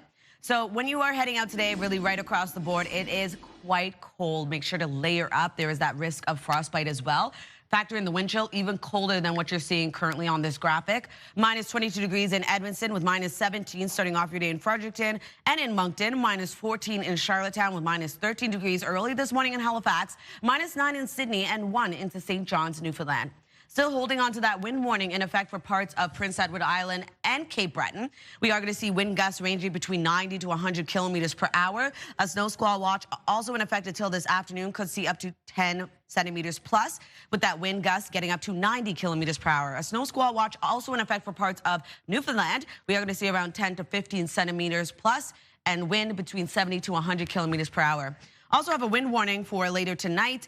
Wind gusts between 80 to 110 kilometers per hour. A winter storm warning until midnight. Could see up to 20 centimeters of snow accumulation and 120 kilometers per hour for wind gusts. Over to the blowing snow advisory in effect for this evening until Saturday. Poor visibility is noted for those areas, and also a winter storm warning and a snowfall warning. Could see up to 25 centimeters of snowfall accumulation today. So here's a look at our forecast timeline. As you can see here, pretty clear for parts of all 3 maritime provinces, leaving sunshine. That takes us into the afternoon as well. We do have flurry activity starting off the day for Prince Edward Island, parts of Cape Breton, eastern Nova Scotia, and that heavier snow expected for Labrador and into Newfoundland, with a bit of mixed precipitation for parts of Newfoundland as well. Into the afternoon, much of the same expected. We're seeing that sunshine stick around for parts of the Maritime region, parts of Labrador as well. And then into the evening, overnight hours, the heaviest of that snowfall still situated for parts of Newfoundland and Labrador. And we are holding on to some flurry activity for parts of Cape Breton Island, taking us into early Saturday morning. Temperatures expected to warm up. If you're wondering about precipitation totals, only seeing around 2 to 5 millimeters for St. John's, and then over to our snowfall outlook, seeing 5 to 10 for North Mountain, the heaviest being 15 to 30 centimeters for Happy Valley Goose Bay and into St. Anthony. Over to our forecast today for New Brunswick, we are expecting mainly sunny skies today across the province. And then for Prince Edward Island, flurries start off the day clearing, leaving sunshine for you as well. For Cape Breton, eastern Nova Scotia, flurries expected throughout the day today, quite light for the most part. Wind gusts getting up to 90. And then for the rest of Nova Scotia, we will be seeing flurries start off the day, clearing into the afternoon, leaving sunshine. And then for Newfoundland and Labrador, minus 21 degrees for Labrador City. Flurries early in the morning, clearing, leaving a mix of sun and cloud. And then for St. John's, Newfoundland, a high of 3 degrees today. Rain transitions over to snow. Saturday's forecast, sunshine does return, but we do still have flurry activity for parts of Atlantic Canada. Temperatures remaining below the freezing mark, but still much warmer than we're seeing today. And then into Sunday's forecast, much of the same into the Saturday evening. Flurries and or showers return, taking us into Sunday. Mixed precipitation expected for parts of the Maritime region and a much warmer day ahead yet again. Crystal, Suzette? Thank you, Latavia. Look who's here, hostess with the mostest, Suzette Béliveau, talking about PC products for the holidays. Take it away, Suzette. Oh, Crystal, if you are having people over for the holidays, do I have some amazing show-stopping, flavor-bursting products here for you from our partners at President's Choice. This is the PC Holiday Insiders Report. So without further ado, let's get started. Okay, people are walking in the door. They're coming in. Crystal, you want to have some dips ready, right? Okay, well, this is great. We have the brand new PC Bacon Serve Lobster and Crab and Smoked Salmon dips. Now, the best part about this, what I love, Crystal, is that they're prepared in New Brunswick with MSC certified seafood from right here, sourced in the Maritimes. That saves you a lot of time. So it's nice, it's local, and look, they're delicious. You can put them in the oven, and then they look beautiful. You can take them out of the trays they come in, put them in your own dishes, and serve them, and it's nice. Who doesn't like a little bit of seafood? It's really the lobster and crab, very vintage style, I find. Yeah. You know, takes you back a few years, which I love, and your guests will love this. Now, this is something really fun that PC is doing this year, Crystal. They have sushi. Wow. And it is the easiest thing to cook. It is the maki. There's two flavors. There's vegetable miso and chicken bulgogi. Yum. The sauce is already built into it. So when you put it in the microwave, 3 minutes, let it stand for 5. You're going to have a burst of flavor. The chicken one, the vegetable one is lovely. Some pickled radish, some eggplant in there too, Crystal. Yeah, Maru, okay. You want to try one? We're not taste testing. This is like we need to promise. Yeah, you should try. You should have a little bite. Oh wow, that's hey, isn't that good? And so easy to put together right in the microwave. 7 minutes total. Prep, cook, stand included. That's awesome. Moving along now to the PC quiches. This is the rustic vegetable quiche. Oh my goodness, Crystal, so much flavor in here. It's going to be delicious. There's some tomatoes in there, 3 different kind of cheeses. Oh yeah. That one's a different kind. Oh yeah. That's the PC. A thick bacon and aged cheddar quiche. Well, in any case, take a bite of that. Brunch is sorted if you did. Brunch is sorted. Now, what I like and what my husband Norman and I had for dinner last night was the PC loaded pierogi bake. Look at this. Woo-hoo. That's a fun 45 minutes at 350. Let's stand. It was delicious. We were stuffed. There's a nice, thick, and tangy sauce to it. There's bacon in there, too. There's green onion, Crystal. Oh, my gosh. Ooh, I love that they test kitchen people. They do all this hard work on our behalf. They sure do. It's great. We only have like less than a minute, so we got to rip. I want to talk about the porchetta because this is legendary. It's also inspired from the Italian pork roast. So you can cook it in the oven and then you can serve it as a whole with some side dishes, or you can make the porchetta showstopper stack, which is what we have here. Focaccia bread, pickled onions, a new pistachio salsa verde. That is a recipe that PC has in the Insiders Report, in the Holiday Insiders Report, or it's on the box. Okay, awesome, because that is very festive. Yum, yum. All right. And then to whip it all together and bring it all together, you want to serve your guests something delicious and flavorful to drink. Yep. But of course, we're driving. We have to be safe this time of year. People don't like sugar in their drinks. You know, look at this. This is Makwa rum and cola, gin and tonic, 0 sugar, 0 alcohol. Give it a try. Put some Amarena cherries in there just to jazz it up a little bit, you know, really make it festive. Talk about the cherries, because that's kind of special. Well, this is fun. You know, it kind of just gives it that vintage vibe. I love the glasses that we have here this morning on set to serve them with. But this is nice because people want something, you know, with no sugar, no alcohol this year during the holidays, especially if they're being health conscious. Let's cheers to that. Rum and Coke mocktail. Also, these little lights are also from Superstore. Oh my goodness. The pom-poms with lights. And I have to mention, Crystal, that if you want to just, you know, kind of break the richness a little bit, add a little vegetable, add a salad. Okay, yes. And there is a nice shishito vinaigrette that you can add to that. Absolutely, add a salad. Yeah, yada, yada, yada. Yeah. Let's get into the cheers. Let's eat, Crystal. It's really fun. And then this is a gin and tonic one. I want to try that one too. Oh my goodness. The rum and Coke one is lovely. Like it is. You kind of get the experience of having a cocktail. I got to get into this lobster and crab dip. I've been eyeing that up all morning. Ooh. That's a perfect gin and tonic, too. Wonderful stuff. And healthy. And speaking of health, we're going to throw things over to Amanda. Join us when you can, Amanda. Thanks, you too. I'll be there during the next commercial break. To health and medical news now. The head coach of the Ottawa Charge is opening up about her breast cancer diagnosis. And as CTV's Pauline Chan reports, it comes as the PWHL begins a partnership to advance women's health. An announcement from the Ottawa Charge said two-time Olympic gold medalist and Ottawa head coach Carla McLeod has been diagnosed with breast cancer. McLeod says, hearing those words was incredibly difficult, but I want everyone to know that I'm going to be okay.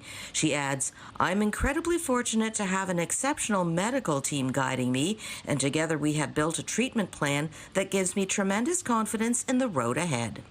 The diagnosis comes as the PWHL is embarking on a new partnership with BD Canada, an international medical technology company, to advance women's health. So Breast Cancer Canada obviously is thrilled to hear that BD Canada is partnering with PWHL to advance women's health. Certainly breast cancer is a topic we're still looking at 1 in 8 and over 50 different types of breast cancer. Kimberly Carson says early detection is key, and the latest guidelines mean women age 40 are now covered for breast screening in all provinces except Quebec and Alberta. You can self-refer, which means you don't need a doctor to tell you that you can go. You can actually go and present at a clinic yourself and ask for a mammogram. The 43-year-old McLeod says she plans to work as much as possible in the coming weeks and months, something Carson says is not uncommon. Because there's so many different types of breast cancer, it really depends on how quickly it's been caught, you know, what stage they're at. But certainly, yeah, I mean, if it was caught quickly at an early stage, you know, she may not even need chemotherapy. She may be just going through some surgery and some radiation, and she probably can actually continue to work. McLeod is even counting on being able to travel to Czechia to coach there in the new year. The new BD partnership with PWHL is aimed at promoting equitable access to testing and treatment for women, empowering women through sports, and strengthening communities by supporting women, patients, and caregivers. Pauline Chan, CTV News.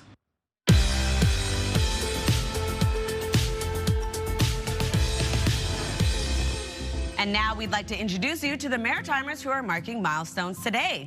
All right, it's a 50th anniversary for Joan and Lou Bona of Lewisdale, Nova Scotia. Look at Joan and Lou on their special day 50 years ago. Beautiful, fancy. This is the best photo. And full disclosure, Joan and Lou, I know them very well. They're beautiful people inside and out, and their daughter Crystal is one of my very best friends. So thank you for everything, Joan and Lou. And I hope that this 50th anniversary is the most special because you deserve it. And yeah, they watched the show. Oh, well, happy anniversary. They didn't want me to make a fuss. I hope that wasn't too much of a fuss, but it was just I right, needed Crystal. to do it, yes. We also have a birthday celebration. It's a 101st birthday for Adele Keys of Moncton. Happy birthday. Happy birthday, Adele. Woo, she's living life. Oh, I yeah. love this. Well, to see your milestone again or to find out how to submit one, visit our website by scanning the QR code on your screen. And a reminder, milestones must be received 2 weeks in advance. Milestones, brought to you by the Berkeley Retirement Residences. Love this stage of life. Here's another look at our 3-day forecast. Minus 10 degrees today for your daytime high in New Brunswick, mainly sunny skies. And then on Saturday, we will be seeing sunshine, but also isolated flurries returning with a high of -6. -3 degrees on Sunday with mixed precipitation. For Nova Scotia, we will be seeing isolated flurries clearing for parts of the province, leaving a mix of sun and cloud with a high of -5. -1 on Saturday with a mix of sun and cloud. Also seeing isolated flurries into the afternoon. On Sunday, 2 degrees with flurries and/or showers for much of the province. Prince Edward Island seeing a high of -7 today. Scattered flurries clearing into the afternoon. Sunshine returns on Saturday with a high of -5. Evening flurries move back in. And then on Sunday, 0 with scattered flurries.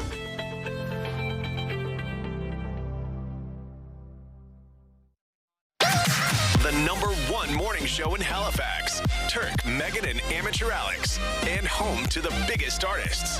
Halifax's #1 hit music station. 101.3 Virgin Radio.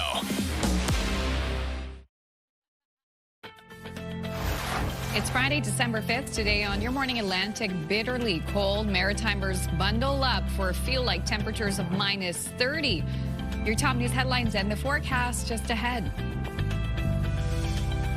And the Halifax Thunderbirds. The nest comes alive tonight as the T-Birds kick off their new season with the home opener. We'll get all the details this half hour.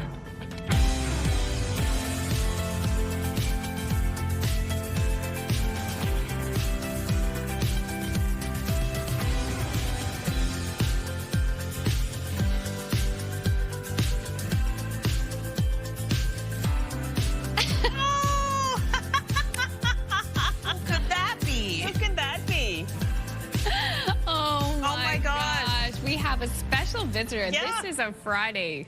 Come on in. Come on in, Gingy. Oh my gosh. Keep coming. There you go. Don't be shy. Don't be shy. There we go. Look at that. Yay. Welcome. Wow, you're so tall. You get the lights too. Here. Yeah, you got it. That is so got it. Okay, stop. There you go. There Careful. we go. Yeah, Careful, there we go. Gingy. Oh my gosh. I think Gingy wanted to come in from the cold. How cold is it out there? Were you like this? Oh, yeah. You got to use your little fingers to warm up. How do you stay warm? How do you move around to stay warm? Jump around. Gingy Jacks. Gingy Jacks, I love it.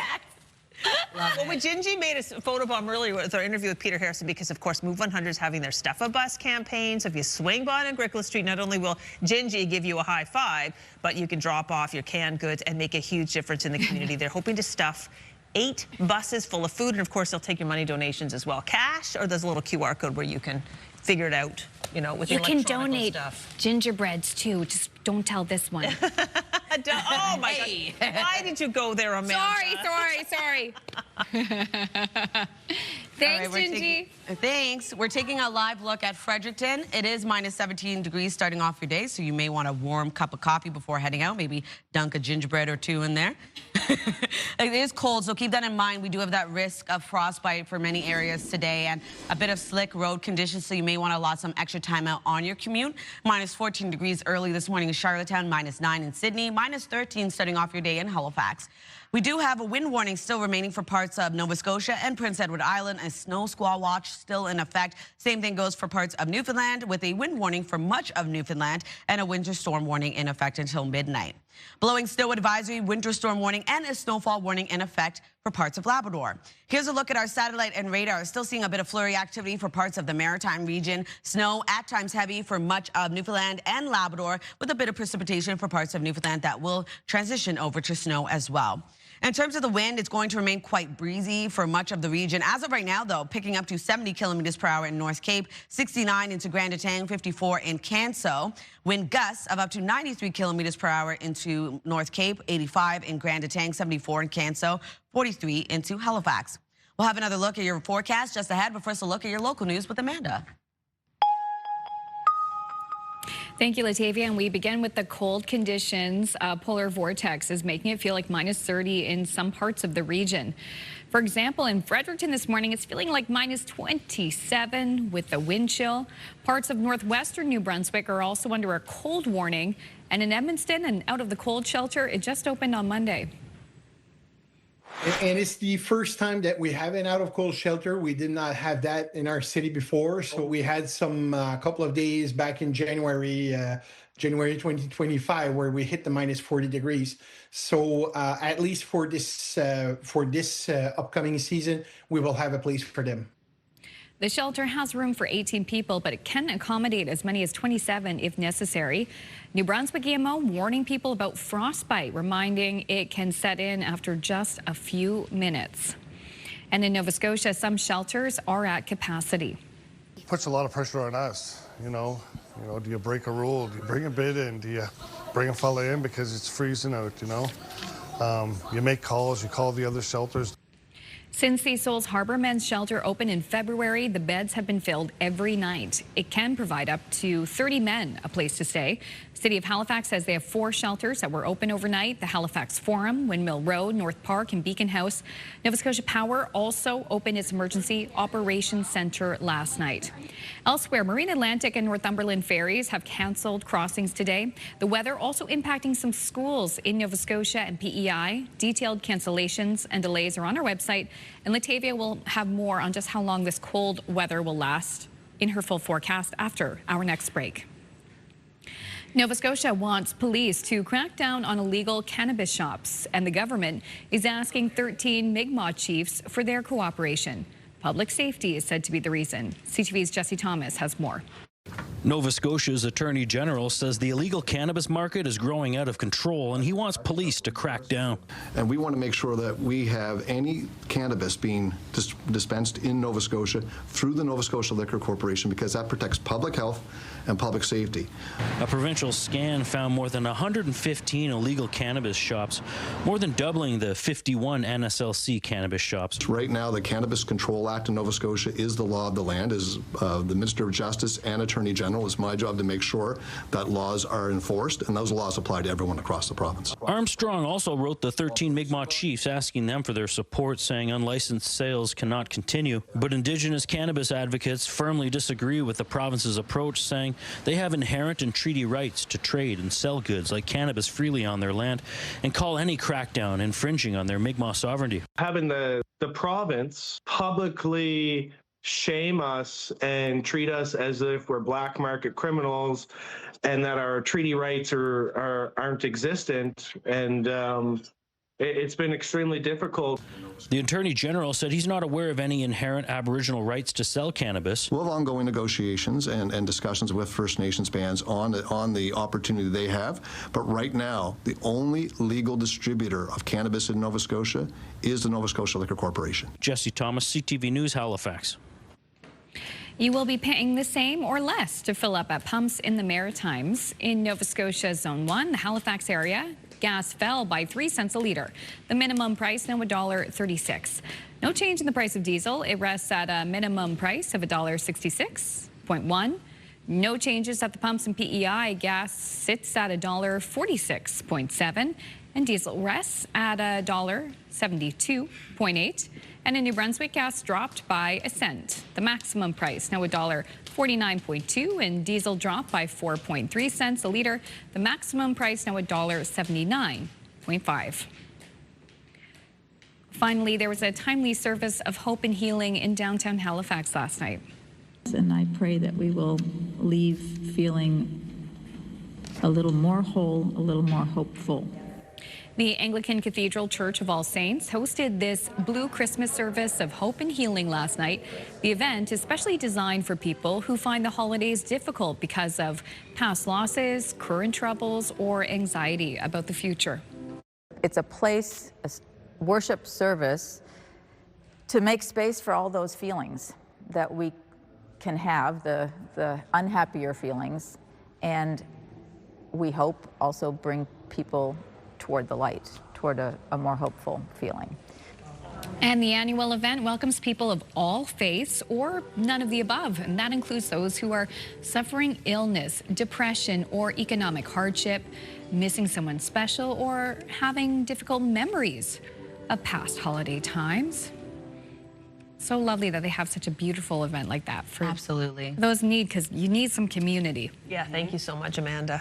All right, weather, big story today. Definitely the weather is news today. But the cold weather is not stopping the Perth Andover Santa Claus Parade from happening this evening. So thanks to viewer Warwick Lockyer, who shared this photo. He lets us know the parade is on. The photo is the Elks Lodge float. Now, he and the other Elks, they're putting it in the event. They built the float indoors. But Warwick says, unfortunately, they still have to decorate the truck outside today.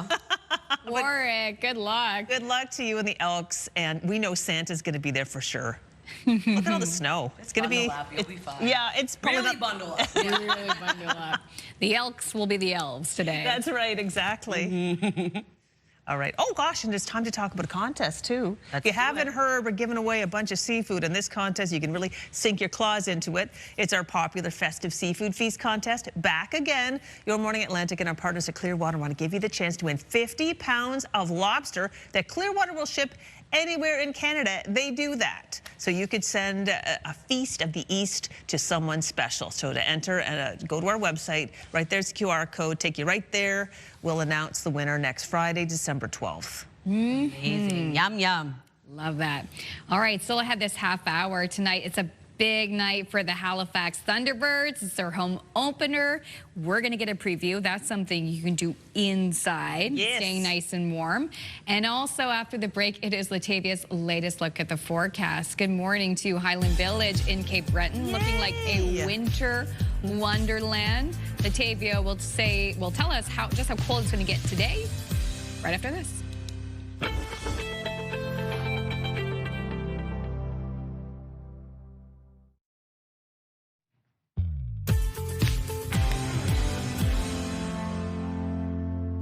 minus 15 early this morning over in Truro. Welcome back. The time now is 8:13. As you can see from our live eye, quite a sunny start to the day. And we are going to see sunshine for parts of the forecast, but also going to see it quite cold across the board. Weather is brought to you by the Atlantic Lottery mobile app. Make sure to bundle up before heading outdoors this morning. As of right now, minus 17 degrees starting off your day in Fredericton, minus 13 in Halifax with minus 14 in Charlottetown, minus 21 in Labrador City, and 0 starting off your day in St. John's, Newfoundland. We do have a wind warning that is in effect today for parts of Prince Edward Island and Nova Scotia. Looking at around 90 to 100 kilometers per hour. A snow squall still in effect for parts of Nova Scotia as well. Could see up to 90 kilometers per hour for our wind. A snow squall also in effect for parts of Newfoundland. This is until Saturday. Could see around 10 to 15 plus centimeters expected. Wind warning for later tonight, 80 to 110 kilometers per hour. And a winter storm warning also in effect until midnight. Could see up to 20 centimeters of snow accumulation. We do have that blowing snow advisory in effect for parts of Labrador this evening until Saturday.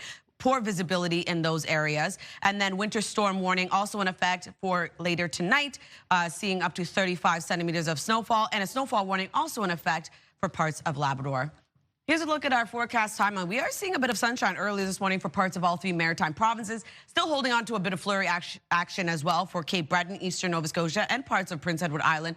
The heavier snow indicated for Newfoundland and Labrador. Snow at times heavy. Could see some drifting snow as well for parts of those provinces, as well as a wet wintry mix for parts of Newfoundland as well. And then into the afternoon, much of the same expected, taking us into the evening and overnight hours. Still going to be quite a cold night ahead. And we will be seeing sunshine remain in our forecast for parts of the region into Saturday, but also flurries will return as well. If you're wondering about our rainfall totals, only seeing around 2 to 5 millimeters for parts of St. John's, Newfoundland. And for our snowfall outlook, quite light for North Mountain, but could see an additional 1 to 5 centimeters. And then for Newfoundland and Labrador, 15 to 30 is the heaviest for Happy Valley Goose Bay and St. Anthony. Here's a look at our forecast today for New Brunswick. We will be seeing a cold day ahead with mainly sunny skies. For Prince Edward Island, flurries start off the day clearing, seeing sunshine as well into the afternoon. For Cape Breton, eastern Nova Scotia, flurries expected throughout the day today with wind gusts of 90. For the rest of the region, we are looking at flurries starting off your day, clearing out, leaving sunny skies into the afternoon for this part of Nova Scotia. For Newfoundland and Labrador, heavier snow expected, minus 20 degrees for Labrador City. Flurries start off the day clearing, leaving sunshine for you as well. And then rain starts off the day for St. John's, Newfoundland, seeing snow at times heavy into the afternoon. So into Saturday's forecast, as I mentioned, sunshine will return, but for the most part, we do have a bit of flurry activity moving back in. For our daytime highs, still remaining below the freezing mark, but much warmer than we're seeing today. Into Sunday's forecast, another warm up expected. We will be seeing mixed precipitation move in as well. So that's looking at weather forecast. We'll throw things over to Amanda. Thanks, Latavia. South of the border today, Washington will play host to the FIFA World Cup draw. But some important meetings will also happen on the sidelines between Canada, the U.S., and Mexico. CTV's Joy Malbin has more on the trade talks and the tensions. Can I keep it? What do you President Donald Trump playing host to the world's largest sporting event. Alongside him, Canada's Prime Minister Mark Carney and Mexico's President Claudia Sheinbaum, teammates for the day that might just smooth over some recent trade tensions. 3 North American leaders who've never been in a room together are going to have a visual of a happy moment, drawing some country names for the World Cup. Those of us who are looking for some hope right now, that just maybe, that at the end of the day, the right thing will happen. This as the future of the USMCA agreement is being thrashed out at marathon meetings in Washington. The message from Canadian and U.S. companies, improve it, extend it, but keep it. After the president seemed to suggest he might blow it all up. We'll either let it expire or we'll maybe work out another deal with Mexico and Canada. Trade talks broke off in October. The U.S. president angry over an Ontario government ad criticizing tariffs that Trump imposed on Canada. It didn't go over well. U.S. Trade Representative Jameson Greer told Politico, the president's view is he only wants deals that are a good deal. The reason why we built a review period into USMCA was in case we needed to revise it, review it, or exit it. Not only are we your biggest customers, but we put them into the cars that we make. The cars that Donald Trump has been targeting are 50% American content as of 2024, up from 38 when the USMCA started in 2019. Flavio Volpe represents automotive parts manufacturers and made his case to the Americans with the numbers. The U.S. trade panel heard from 150 representatives, and they all seem to say the same thing, that the free trade agreement is crucial to the North American economy. CTV's Joy Melvin reporting in Washington. As 2025 comes to a close, Google has unveiled the searches that defined our year. From the stories that captured the attention of Canadians to the personalities who dominated the conversation. CTV's Don Benavali-Rao breaks down the trends that had us curious. When it comes to summing up the year that's gone by, what better to look at than the things Canadians Googled in 2025? And one subject came up more than any other: the Blue Jays, who gave us some of the year's most memorable moments, including this Vladimir Guerrero Jr. Grand Slam against New York. And in the category of news and events, these two words were the year's most looked up, followed by Canadian election results, Iran, LA fires, and the Charlie Kirk shooting. As for the person Googled the most, Mark Carney topped the list. This was an election year, and Canadians were following the election every step of the way. Serial killer Ed Gein came in second. He was the subject of a Netflix true crime series.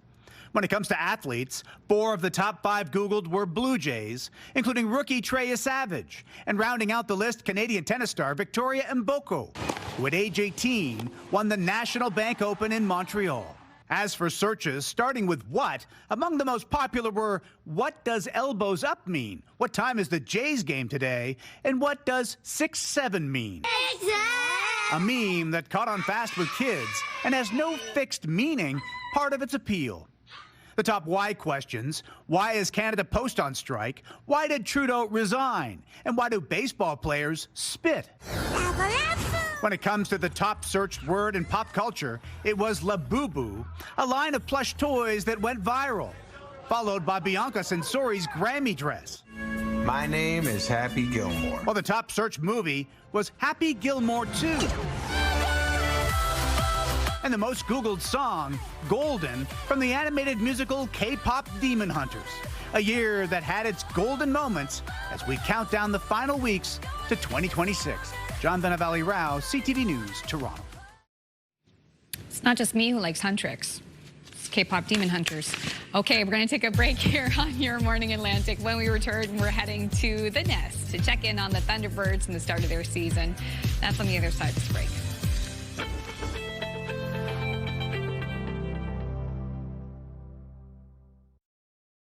Move Mornings with Aaron and Peter.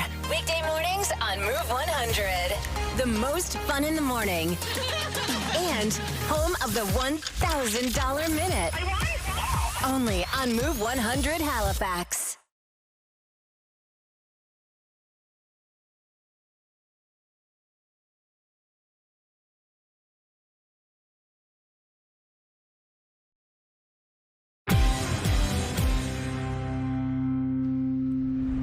Welcome back. All right, Crystal, we're going to get to these delicious PC delicacies in a second, but first, we're going to talk sports. Yes, we are going to head over to the Scotiabank Centre because the Thunderbirds are about to kick off their season tonight, and Suzette got a sneak peek.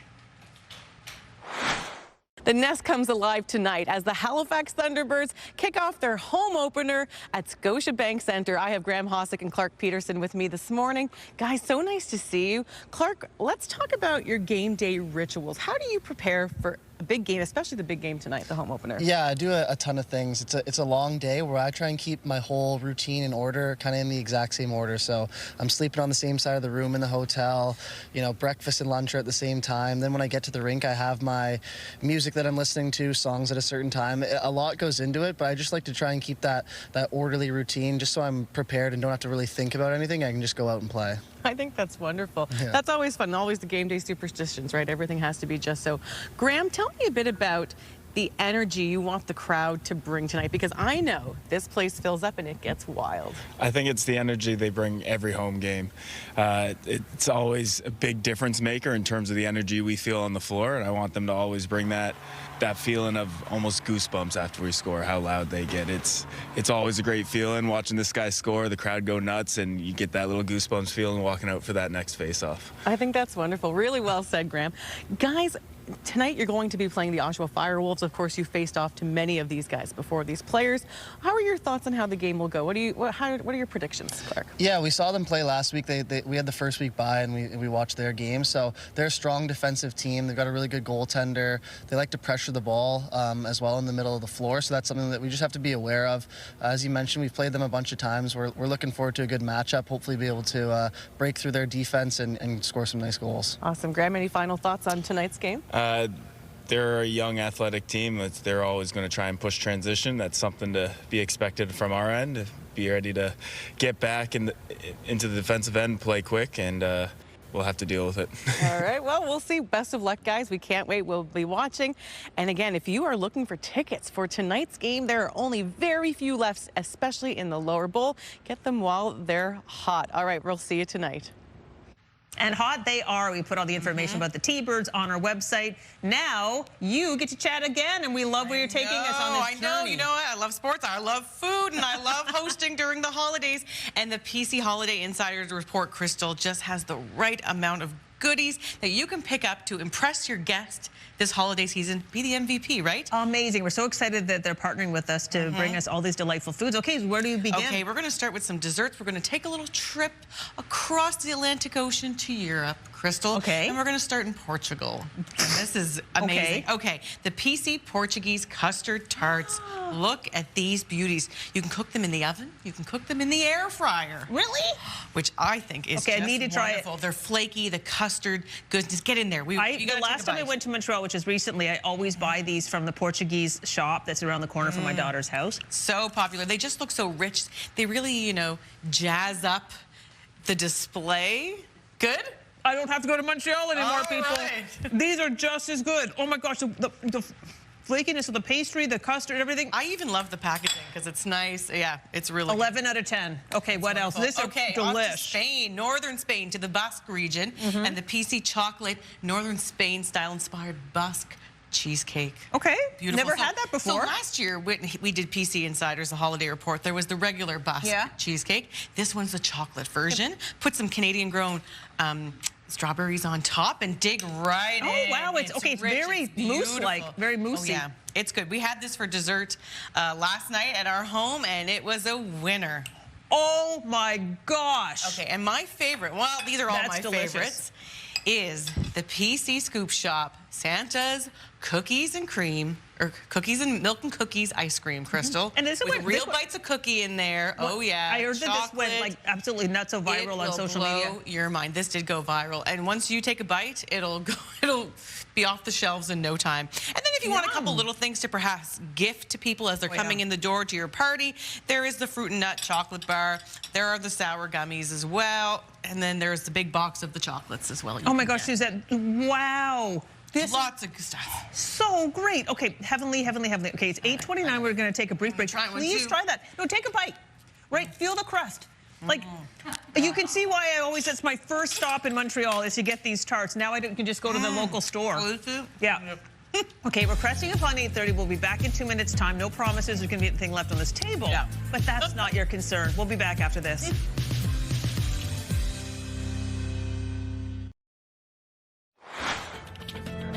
Still ahead this morning, making Christmas a little brighter for children. We'll visit the folks at Cars R Us as they prepare to wrap up their annual toy drive.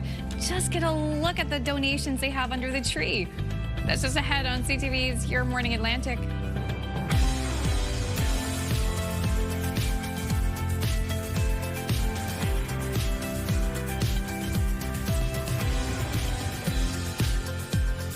Welcome back. The time now is 8:32.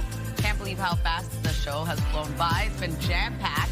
Yeah. And I'm loving the PC Insider taste test. It's been quite lovely. Oh, you always say everything's so good. Those things I had, I can't tell you how delicious they are. Like those Portuguese tarts, well, they're made in Portugal for starters. They are the real deal. Oh my gosh. Well, yeah, Crystal was glowing about them during the commercial break. I'll just have to go and taste test them a little later. Yes. You will not have those for brunch if they're in the holiday. I'm going to be buying some before they're all gone. I had some of the dip, and the dip was delicious. Yeah. Yes, with the crackers, they were amazing. Honestly, perfect for hosting or just like family dinner. Especially on a Which is what we did last time, just kind of bought all the stuff in the store because it was so good. Well, if you put it in your own dishes, nobody will ever know. We're not going to tell, that's for sure. And listen, you'll want some warm food today, too, especially after maybe a morning walk along the beach if you're bundled up. Yes, definitely be bundled up if you're going to do that. There is that risk of frostbite, very cold, blistery early this morning across the region. We are going to see it continue to be a colder day ahead. Right now, it is minus 23 degrees in Edmonton, minus 17 in Fredericton, minus 9 over in Yarmouth, minus 13 degrees in Halifax, with minus 14 early this morning in Charlottetown, 0 into St. John's, Newfoundland. Still seeing a wind warning in effect today. Could see wind gusts between 90 to 100 kilometers per hour. A snow squall watch for parts of Nova Scotia and into parts of Newfoundland, with a wind warning for most of Newfoundland. Could see wind gusts of up to 110 kilometers per hour with a winter storm warning as well. And then for parts of Labrador, blowing snow advisory, a winter storm warning, and a snowfall warning. Over to our satellite and radar, we do have a bit of flurry activity for parts of the Maritime region, although going to be seeing sunshine for parts of all 3 Maritime provinces. But into Newfoundland and Labrador, that's where the heaviest of that snow is, drifting snow, and a bit of mixed precipitation for parts of Newfoundland. In terms of the wind this morning, 69 kilometers per hour in Grand Etang, with 67 into North Cape, 56 into Canso, 28 into Halifax. Wind gusts of up to 94 in Grand Etang, looking at 80 kilometers per hour in North Cape, 74 in Canso, 59 in Sydney. We'll have one last look at your long-range forecast, but first, one last look at your local news with Amanda. Thank you, Latavia. And we are talking about just how cold it is. A polar vortex is making it feel like minus 30 in parts of the region. For example, in Fredericton this morning, feels like minus 27 with that wind chill. Parts of northwestern New Brunswick are under a cold warning. And in Edmonton, an out of the cold shelter just opened on Monday. And it's the first time that we have an out of cold shelter. We did not have that in our city before. So we had some couple of days back in January 2025, where we hit the minus 40 degrees.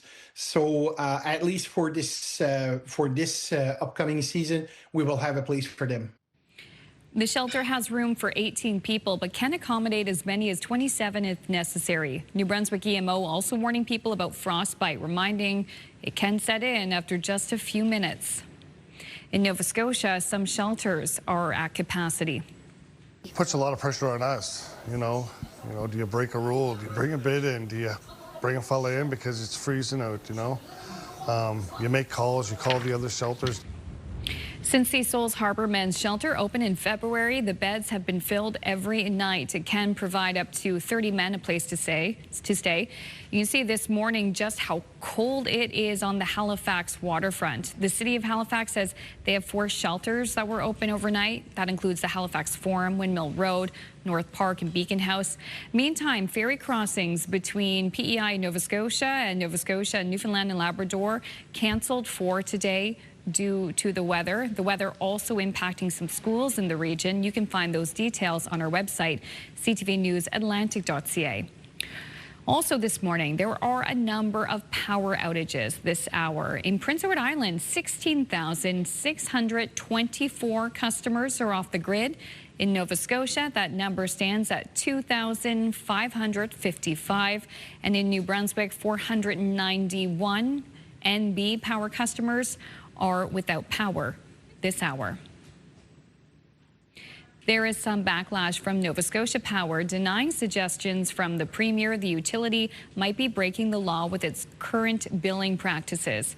In a letter to the Energy Board, Tim Houston said, quote, "It's not lost on me or the board that knowingly overbilling would constitute regulatory fraud, and misreporting revenue to the markets is a form of securities fraud."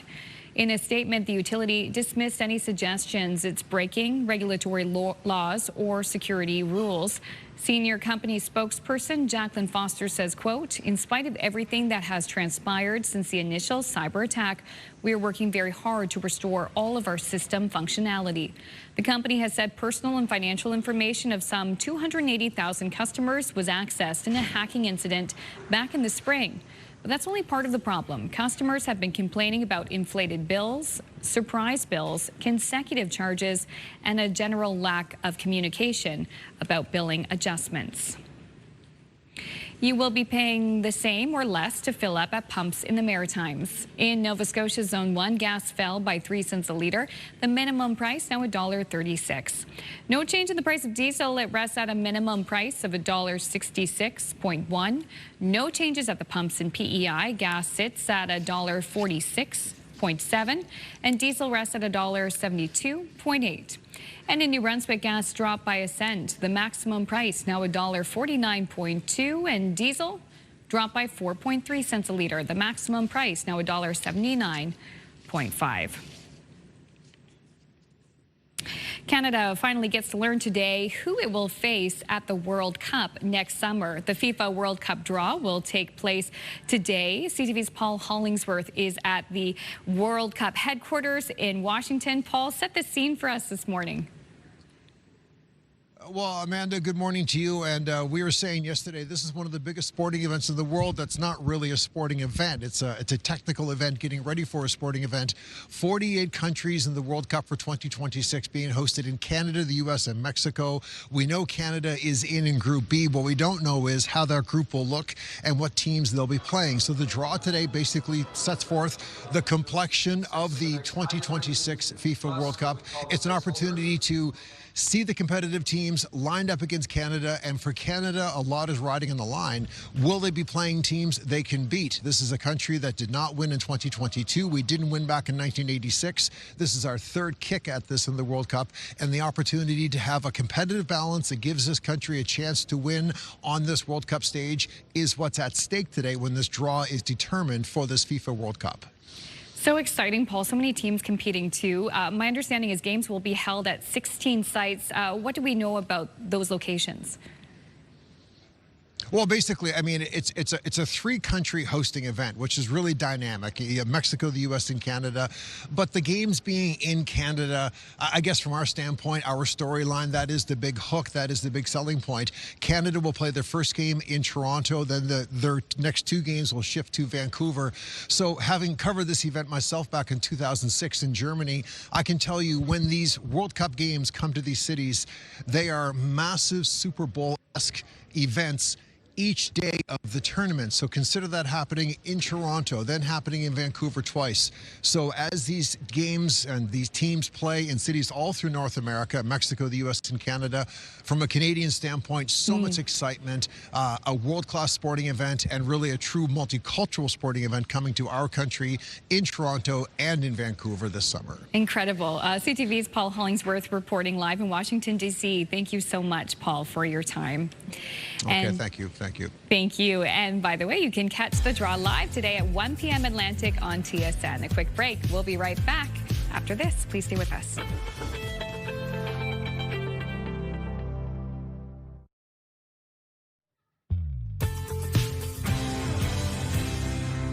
Welcome back. The time now is 8:44. We're taking a live look at Grand Pré. Minus 12 degrees starting off your day. As you can see here, lots of snow. And we're still seeing some isolated flurries expected throughout your day today. Another view. Beautiful. All right, so we are going to see a cold day ahead. Keep that in mind when you are heading out today. Minus 23 degrees starting off your day in Edmundston. Minus 16 in Bathurst. Minus 17 degrees in Fredericton. Minus 9 early this morning into Yarmouth. Minus 14 in Charlottetown. 0 into St. John's, Newfoundland. Still holding on to that wind warning in effect for parts of Prince Edward Island and Nova Scotia. A snow squall watch also remains in effect. Now we're seeing a snowfall warning in effect for parts of Newfoundland with a wind warning and a winter storm warning until midnight. For Labrador, looking at a blowing snow advisory, a winter storm warning, and a snowfall warning in effect. Here's a look at our forecast timeline. We are seeing lots of sunshine for parts of the Maritime region, still holding on to a bit of flurry activity early this morning for parts of Prince Edward Island, eastern Nova Scotia, and Cape Breton. And then seeing the heaviest of that snowfall for parts of Labrador and Newfoundland, seeing a bit of mixed precipitation as well. Into the afternoon, much of the same is expected. It's going to remain a cold day ahead, so keep that in mind as well. Into the evening, pretty clear skies. A few clouds will return for parts of the Maritime region, still holding on to a bit of flurry activity for parts of Cape Breton. Other than that, still seeing that heavier snowfall for both Newfoundland and Labrador. And then into our rain outlook, we're only seeing around 2 to 5 millimeters for parts of Newfoundland and only 1 to 5 centimeters for North Mountain. The heaviest of that snowfall, as I had mentioned, in both Newfoundland and Labrador at around 15 to 30 centimeters for Happy Valley Goose Bay and St. Anthony. Here's a look at our forecast today for New Brunswick. Lots of sunshine remains across the province, wind gusts of up to 40. A cold day ahead. Same thing goes for Prince Edward Island. We are going to see flurries start off your day clearing, leaving a mix of sun and cloud. Wind out of the northwest, 50 gusting to 70. For Cape Breton, eastern Nova Scotia, going to see flurries on and off throughout the day today. Wind gusts of 90. And for the rest of Nova Scotia, seeing sunshine as flurries clear out into the afternoon. And then for Labrador City, a high of minus 20 degrees today. Flurries start off the day, will clear into the afternoon, leaving a mix of sun and cloud. And then for St. John's, Newfoundland, a bit of mixed precipitation, starting off with rain, transitioning over to snow. Saturday's forecast, much of the same, but definitely going to be a warmer day ahead. All right, now we're going to head over to Cars R Us. We are in Lower Sackville at Cars R Us. I'm joined by Evelyn and Gary Shea. This is a very special day. It's the last day of the Cars R Us toy drive. And Evelyn, this is an initiative that started almost 30 years ago. Yes, almost 30 years ago. When we first started, it was like literally a garbage bag. That's all we collected. And then Gary went to a box after that. And then the trucks, and then vans, and now tractor trailers.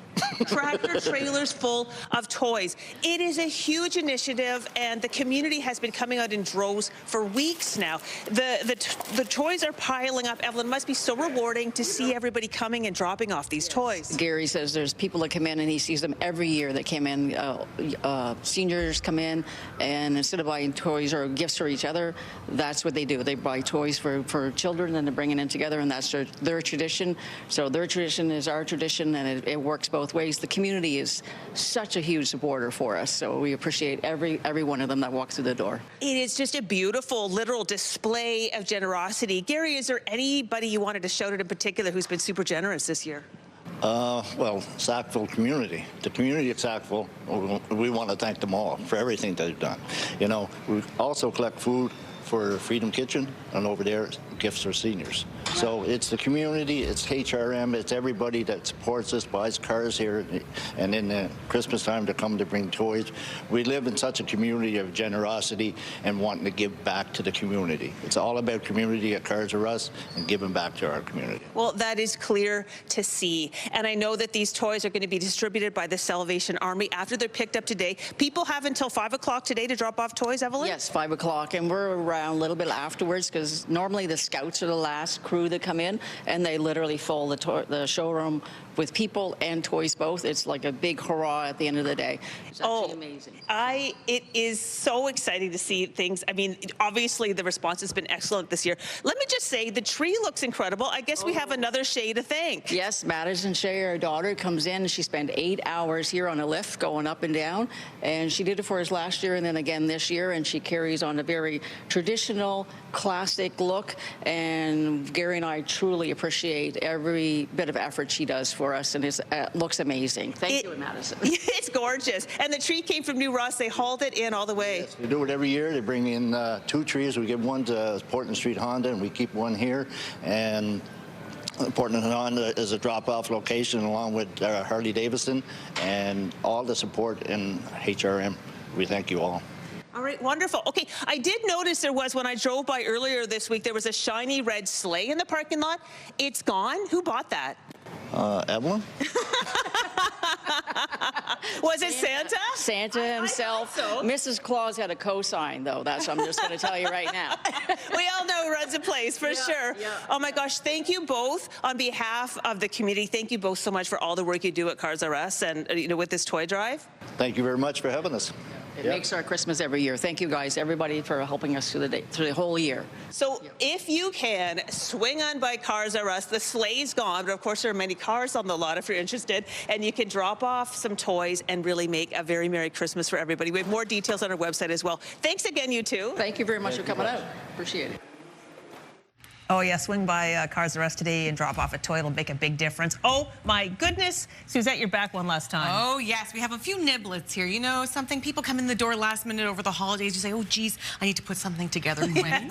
Okay. So PC Holiday Insiders Report is here for you. I want to start with the new Rippled Kettle Cook chips because they're so lovely. We have 3 flavors we're highlighting today. Spicy all dress, sour cream and chive, and hot honey and lime. Yum, they're nice, thick, rippled. But take that hot honey and lime rippled kettle cooked chip, and we are going to make the PC Next Level Chip Volcano. What is that? Look at this. This is on page 7 of the PC Holiday Insiders Report, actually made in the PC test kitchen by a Maritimer who, as we know as Maritimers, we love chips, right? Oh, yeah. So this is awesome. Okay, so here's how you're going to do it, ladies. Someone's coming in the door. You think, okay, I'm going to put this together really fast. You're going to warm up some honey and some butter in the microwave. That's going to be your sauce base. You're going to have crispy prosciutto, a lime zest, some Parmesan cheese, and hot Thai peppers. Mix it all together, stack it up, and your guest will say, what is this? It's so fun and so unique. It'll get everyone talking. Give it a taste. But if you also like cheese and you want to present a nice cheese board, there's a 3-pack of PC cheese you can get. It has Black Label smoked Red Fox Leicester cheese, PC Black Label, and there's 3 different ones, Isle of Man in there as well. There's also just the regular red Leicester cheese as well, some Cider Grove apples you can throw into that into your cheese board as well, along with the candies that we showed earlier. And don't forget the Ma Aqua. Wash it down with the Ma Aqua. Rum and cola, gin and tonic, 0 sugar, 0 alcohol. Virgin rum and cola. Cheers to that. Cheers. It's delicious. Wow. Those cheeses, that's like my trip to Europe. All right. I know, right? Totally. Yeah, you can get them separate or together, and they're great. So there you go. We're covered for the holidays. Oh my gosh, amazing. Cheers to you, Suzette. Oh, yeah, thanks, Suzette. Thank you, President's Choice, for partnering with us on this. And yeah, wonderful stuff.